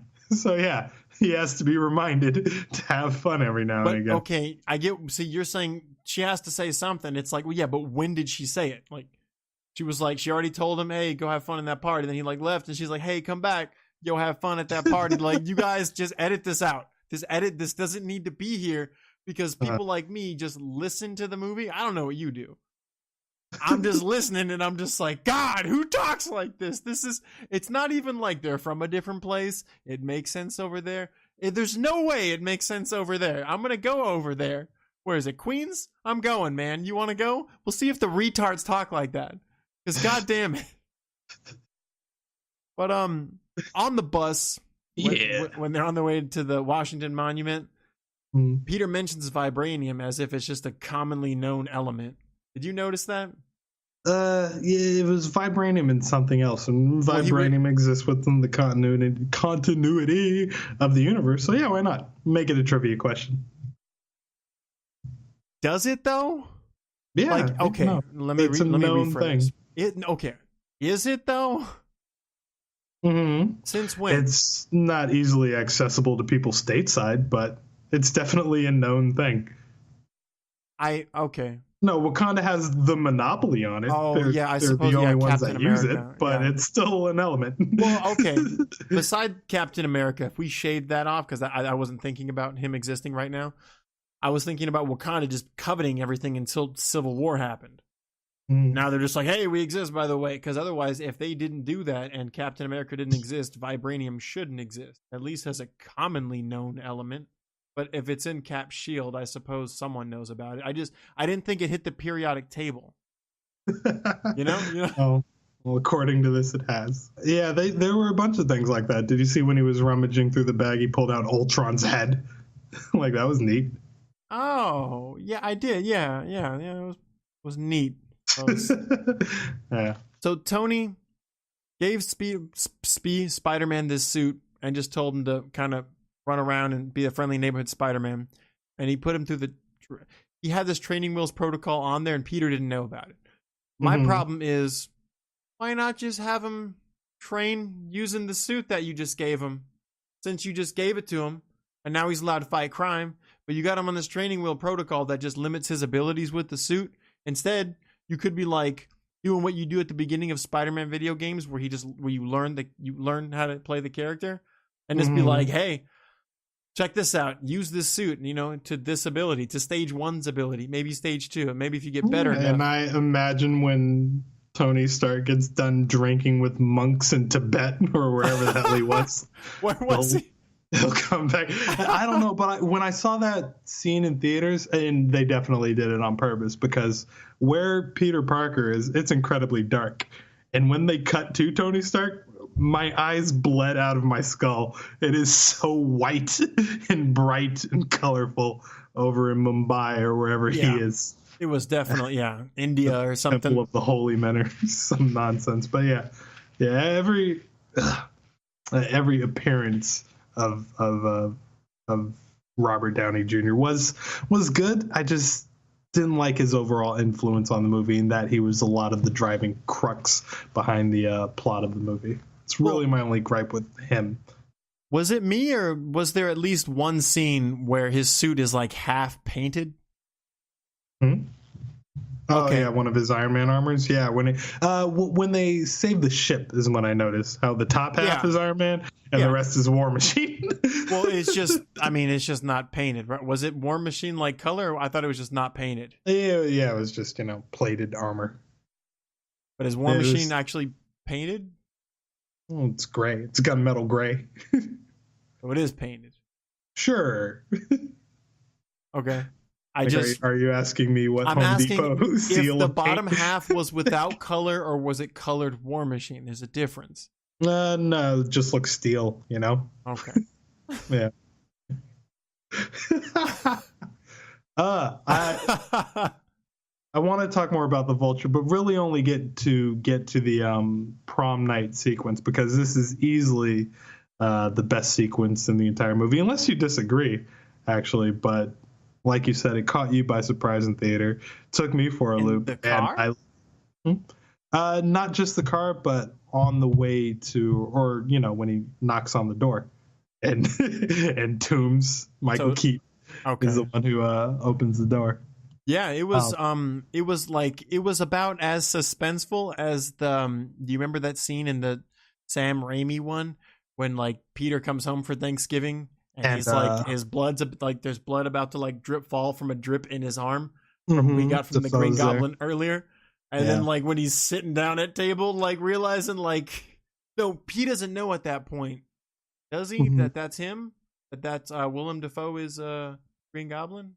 No, he knows that Dafoe is the Goblin, and he finds out that that's Peter. Yeah, during the dinner. Okay. Does he find out from the blood? Yeah, he finds out from the blood. Because he asked, how he got that cut, because he remembers Spider-Man. Okay, so yeah, this scene was like that because Spider-Man's sitting down at a table across from the guy he just fought in superhero versus supervillain mode with his aunt and his girlfriend, or his soon-to-be girlfriend, and his fucking best friend. Like, that's crazy. This scene was just the same because, like, Michael Keaton, just scary looking motherfucker now. Yeah, he sells it a lot better than I think William Dafoe did, even though William Dafoe naturally looks scarier. Willem, I'm sorry. You're right. Dude, he'll kill you. Right. I'm trying to save you. I love that he never calls him Peter more than once. He always varies it up. Peter, Pablo, Petey. Just all manner of things that start with Pete. But wait, I thought that was just a joke he was playing with his wife to say that he didn't kind of give a shit who she was dating. I thought always called him. Like, he knows his name is Peter. He just gives him various nicknames throughout the rest of the time they're talking to each other.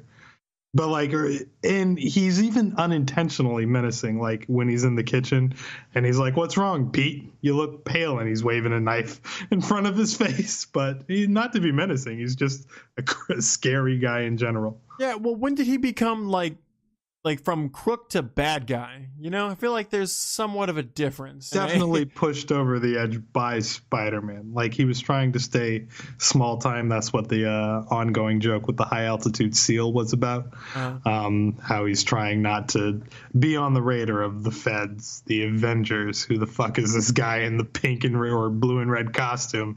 And once he gets to his fuck it point of, I've already garnered the wrath of all these people. Yeah, let's go ahead and go for the big score type deal. So yeah, Peter Parker, or Spider-Man, is largely responsible for the transformation of Vulture from small time crook to we're stealing the Quinjet.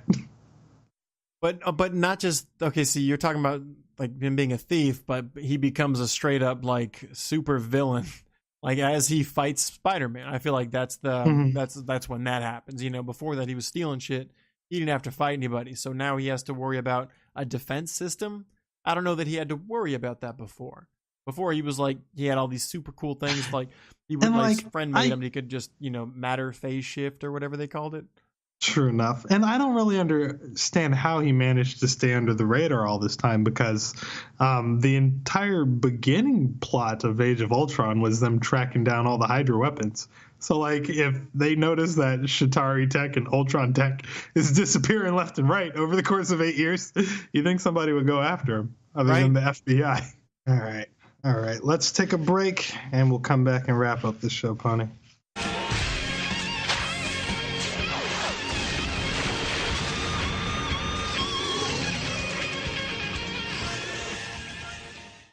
And we're back. What's up? Are we back? Are we really? I think Jabriel, how'd you like this movie? It sounded a lot like you were a little haty on this movie. Yeah, but I mean, just because if I were to rate the movie, I'd say like maybe like 3 out of 5. but Mhm. that's still, on the plus side of wanting to, of I liked watching it. You know what I mean? It's Yeah, and like normally we I stack didn't up just hate Marvel it. movies. Normally we stack up Marvel movies against themselves, but in comparison to the other Spider-Man movies that we've seen over the last Jesus Christ, like 10, 20 years, how do you feel it like I guess Spider-Man 2 is largely considered the best one with Dr. Octopus. Like Really? where do you God, think it no. Because I was hung up in that movie because I do not like an hour of my 2-hour movie being taken away from, oh, I lost my powers because I don't believe in myself anymore.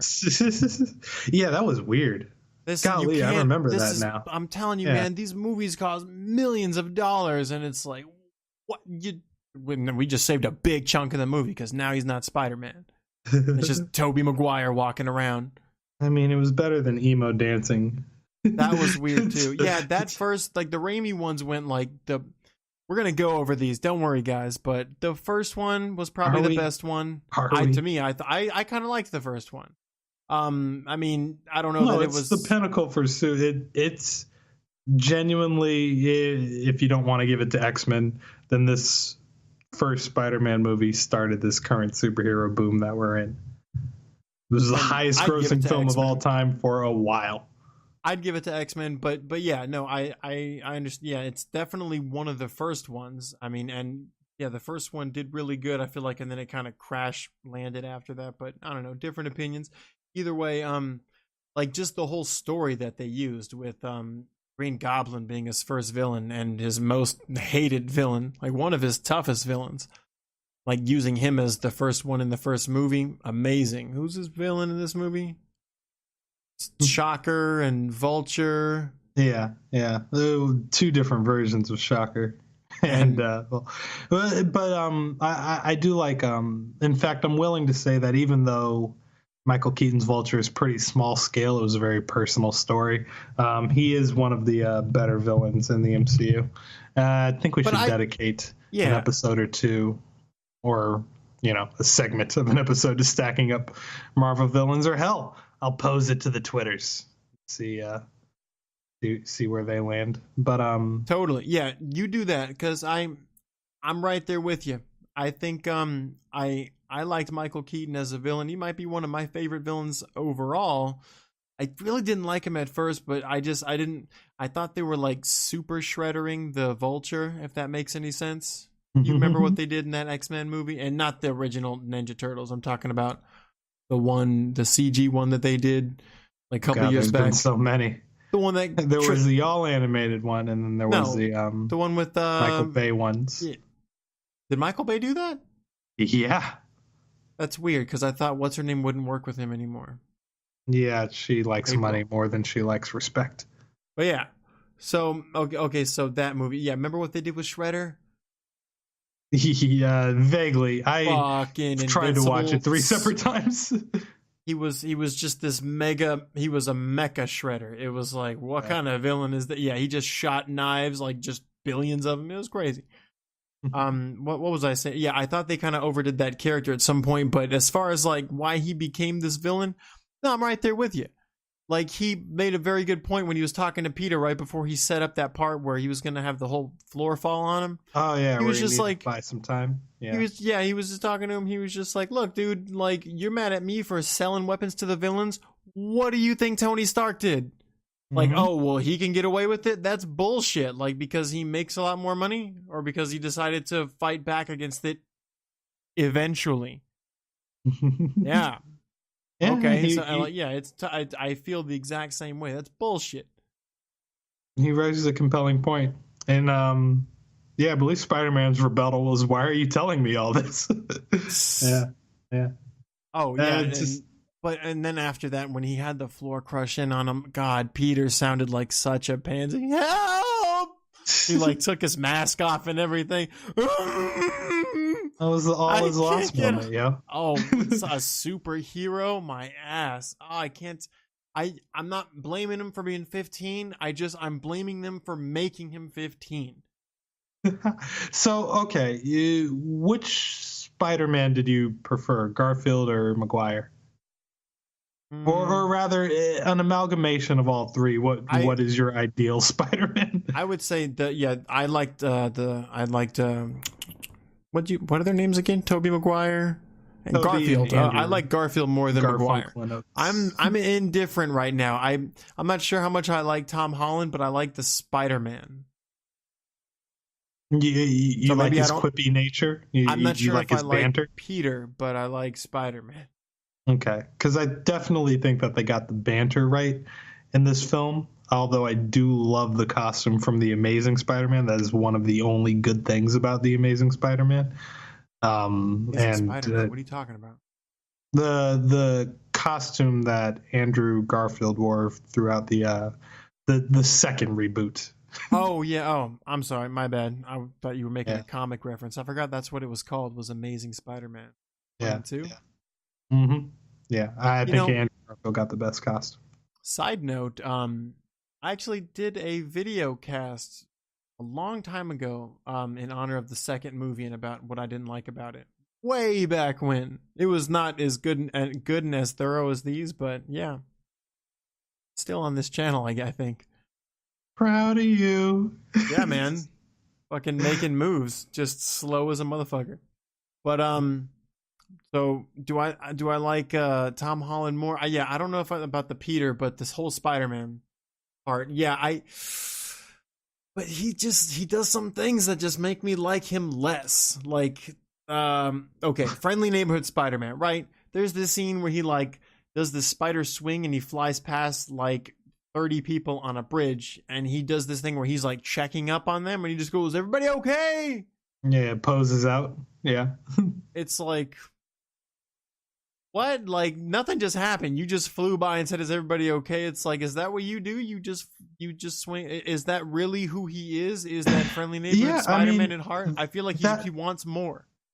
You know? Well, yeah, but that played into the story, you know? Like I thought it was cute that when they showed the YouTube video of Peter Parker or of Spider-Man, that it only had like 4,000 some odd views.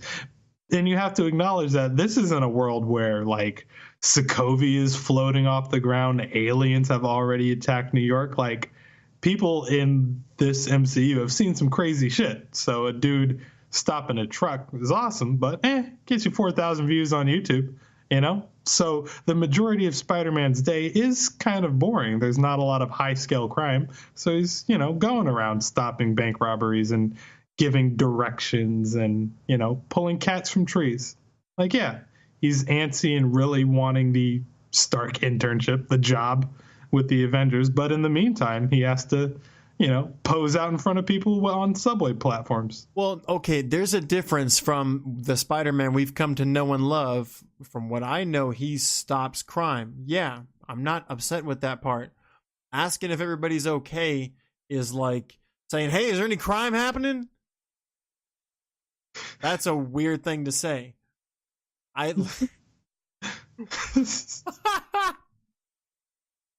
All right. Yeah. Is anybody need my help? Like we've never seen this before. Before he hears "lady" or like he hears like that's what women sound like when they scream or like if like the bank alarm goes off or like he hears a crash. It's like, oh, that's my call to action. Mm. He's just going, "Hey, what's going on, man? Y'all need my help." Like even cops don't do this, bro. Right? Yeah. No, he's only been at this for 6 months or so. Yeah, give him a minute. What are your hopes for Spider-Man 2 and going past Infinity War? If, fingers crossed, we get to keep this Tom Holland version of Spider-Man in the MCU going forward, what would you like to see him do? They're kind of pointing in the direction of him leading the team. I feel like everybody's going to have their time to lead, though. Because, I mean, look at... every team has their own leader, even though Spider-Man works alone, but he's still like, he makes up a portion of what's going to be the Avengers in this movie. And the leader of Guardians of the Galaxy is probably going to have his time to shine, if not just say, "Look, I'm part, God," and just kill everybody. I don't know. In the comic books, the new Avengers run under, I want to say, Bendis. titled The New Avengers and prominently featured Spider-Man, Wolverine, Luke Cage, and a few other characters. I think that's the direction that I kind of see blocks heading towards in the future. So maybe we might get a Spider-Man-led team of Avengers once we lose our Robert Downey Jr.'s and our Chris Evanses. Well, I don't want to see that'll be the new direction of the franchise. I like the fact that, you know, even though I feel like I'm not at the end of the movie as far as the end of this podcast goes just yet, but that part at the end where he says no, Tony Stark, when he says, like, you want this costume and you want to come over here and talk to all these people, whatever, he's just like, nah, I'm going to go back to doing what I'm doing. I kind of like that part. You prefer him off the team as opposed to a full-fledged member of the Avengers? I think he works better solo. And I don't know that the 15-year-old kid should lead the team, maybe unless he gets his own little 15-year-old team to lead. But that's what I want to see, is him fight the Insidious Six. Sinister Six, and Sinister that's Six. What they're doing over at Sony. Who's the Insidious Six? They're literally building that world over at Sony without Spider-Man, and they're going to try to drop Spider-Man into it. They were doing that for the Garfield one too, remember? They had the Rhino. Yeah, I should backtrack a little bit and say that's what Amazing Spider-Man 3 was going to be before they canned the whole project because of backlash. And Andrew Garfield got fired. He got fired for a weird reason. But what happened? Okay, so Sony had a conference at the World Cup in, I want to say, Brazil. And Andrew Garfield had to grow a beard for another movie that he was going to be in, but the Japanese envoy for Sony was doing a press keynote conference speech thing, and he wanted Andrew Garfield to be there, but Andrew Garfield felt like his appearance was not up to snuff for this keynote address, so he skipped out on it, and the Sony CEO was left embarrassed, and Andrew Garfield ended up getting fired. And they did he have had a contract already before? Yeah, he did 1 and 2 and was slated to do 3, but by then, so while Amazing Spider-Man 2 made a shit ton of money, it did not do near as much as what they expected, and overall, it was sort of a net negative for them, even though it made crazy amounts of money. There were all kinds of concerns about the direction of the franchise and all kinds of notes as to what was wrong with the Amazing Spider-Man 2. The Rhino's appearance in it, what the hell was that about? Electro is an underdeveloped villain, and generally just trying to shoehorn too many villains into it. It all led to the Amazing Spider-Man 2 getting canned and stopping work on 3. So now they've licensed out the character to Marvel, and they're building their own sort of, I guess, bad guy movies without a Spider-Man. And then like DC? I mean, it's something close to that, but this is entirely unique with this character. Because Sony feels like Spider-Man is a strong enough character on his own to carry a franchise. Yeah, but he can't do one bad guy per movie. You can't do 6 movies to build up the Sinister Six.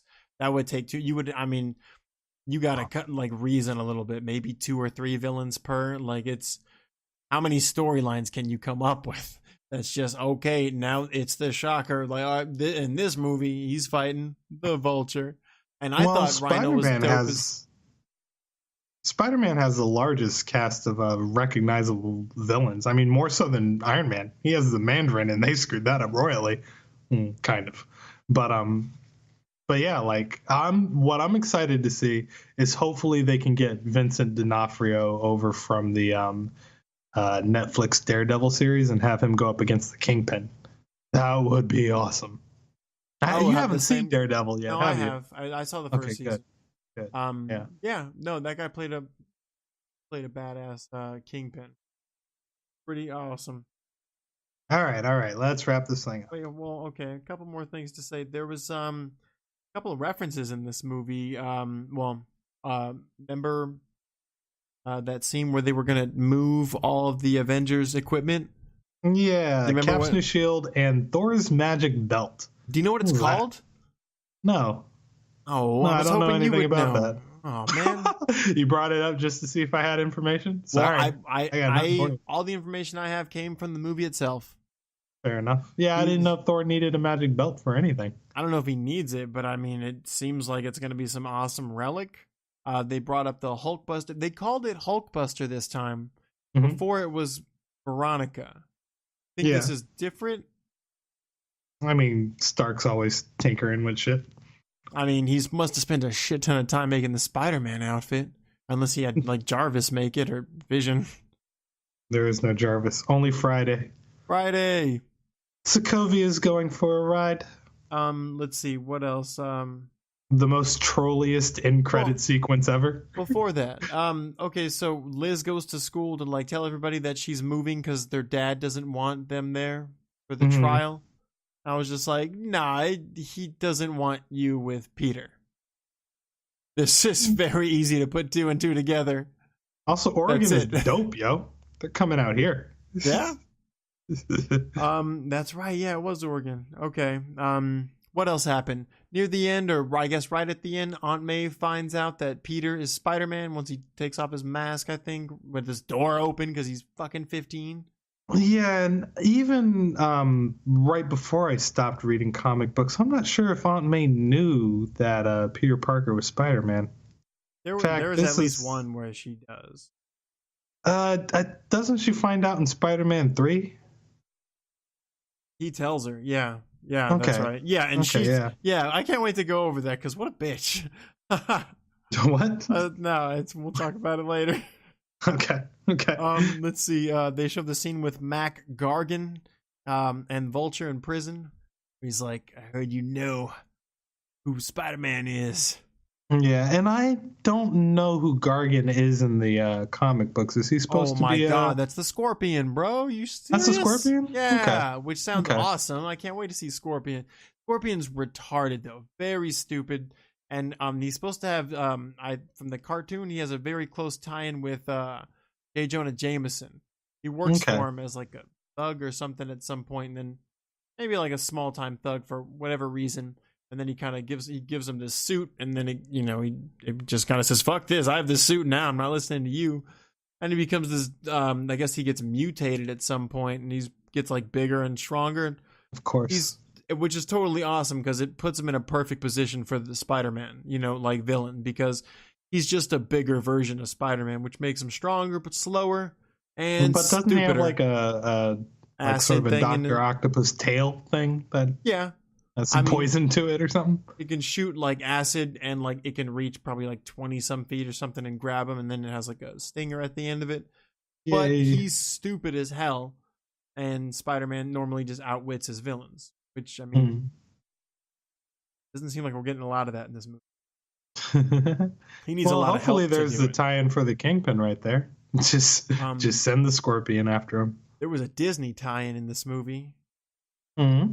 Oh, the that Death Star bit? Star scene, Yeah, they had yeah. several Star Wars references, and even something else. Shit, they did something else. Disney too. Oh well. Well, there was the scene where he had the Death Star and it shattered, and then there was before that where he got on Peter's shoulder with the Lego character. Yeah. Join me and help me So I build guess the Death Lego Star. reference. Yeah. If anything else, I don't remember. And then at the end, the worst post-credit scene with Captain America. Best post-credit scene. Such a kick in the ass. That was very trolling. You know what's good? Patience. In all fairness, you Even can go if to it YouTube. amounts to nothing. You can go to YouTube and see that Chris Evans filmed so many of those PSAs. So I think that was a genuine moment of, are we done? Is this over? I'm a little more positive on this. I acknowledge this is sort of a mediocre sort of display, but it was an origin movie, which I appreciated. They intentionally avoided a lot of the things that they did in the previous Spider-Man movies. I'm just a little off-put by the Iron Man Jr. aspect of Spider-Man's uniform.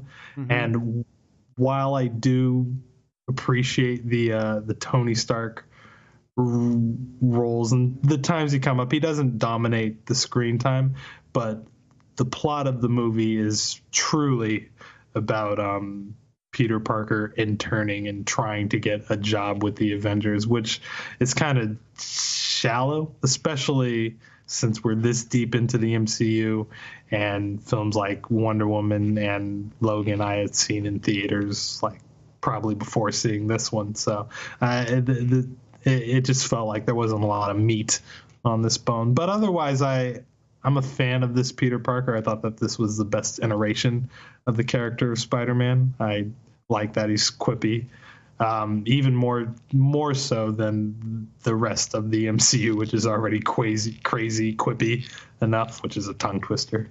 Yeah, I mean, it has its flaws, but it's not a shit movie by any stretch. I guess middle of the pack as far as if we're taking all of the MCU into consideration. Would you give it a rating? Where'd you put it at? 3 out of 5? And that's probably one I'm at too. It's a middle of the pack movie. Yeah, I'd say about the same. There was plenty to like about this movie. I found plenty to dislike, and I know that's all it sounds like I did, but I did like it. I don't know. Just hear the podcast and rehear everything I had to say. 800 million worldwide, so people really like the Spider-Man, and they're definitely going to come out to see him for Infinity War. They barely got the rights right before Civil War to where they had to do, reshoots and whatnot to get him in there and all that. Or rather, I mean, I'm sure they filmed the airport fight scene like in time to where they didn't have to go back and doctor that. But I mean, yeah, like literally before that film started, they acquired a deal with Sony. In fact, I have the date as to when that happened. Give them the date. February of 2015. February. Yeah. And so Marvel Studios makes no money off of this film, by the way. It's all Sony. They made byproduct money. That's fine. But yeah, definitely not Phase 3's best movie. But worth a watch for sure. I would have bought it. I should have bought it. It was $10 for the Blu-ray and digital at Target. Oh, it was $10. Like, I mean, I have $10 is what I'm saying. But either way, didn't get it. I ended up watching it on Stars. Got like a free trial for like a week. Yeah. Watched it a few times. But now I didn't know that was still a channel. Yeah, well, that's how I went. Ash versus Evil Dead, Have baby. you seen Altered Carbon? No, you know what? You're my second black friend to say that. Okay. Yeah, watch that. We'll talk about that before Ragnarok. Our next movie is Ragnarok. Yeah, okay. You can find us. You can find us at InfinityWarmup. At Gmail. At Facebook. Especially on Twitter, where the majority of the things happen. Try to get a poll up on the Twitters regarding what best villain. Shit, maybe I'll piggyback somebody else's poll. We are so late to the game. Yeah, dude, guys, we got Thor Ragnarok and then Black Panther, and then we're caught up. We'll probably get around to Infinity War a few weeks or so after it comes out, just so we can watch it 2 or 3 times. But otherwise, we're going to start bothering you with old-ass Marvel movies. Yeah, we're gonna do some retro episodes. It's going to be fun. Well, some more than others. Yeah, buddy. But yeah, you can find me over at Brill Vision at Twitter. This is going to be up on Infinity Warmup, YouTube. You forgot to mention YouTube, Trey. Oh yeah, I'm sorry. That's all you. Yeah, that is us, and we will be back later. And see you later. You just like dabbed them in his blood, threw them on the table. Look what you did. Where are they at? Getting ready.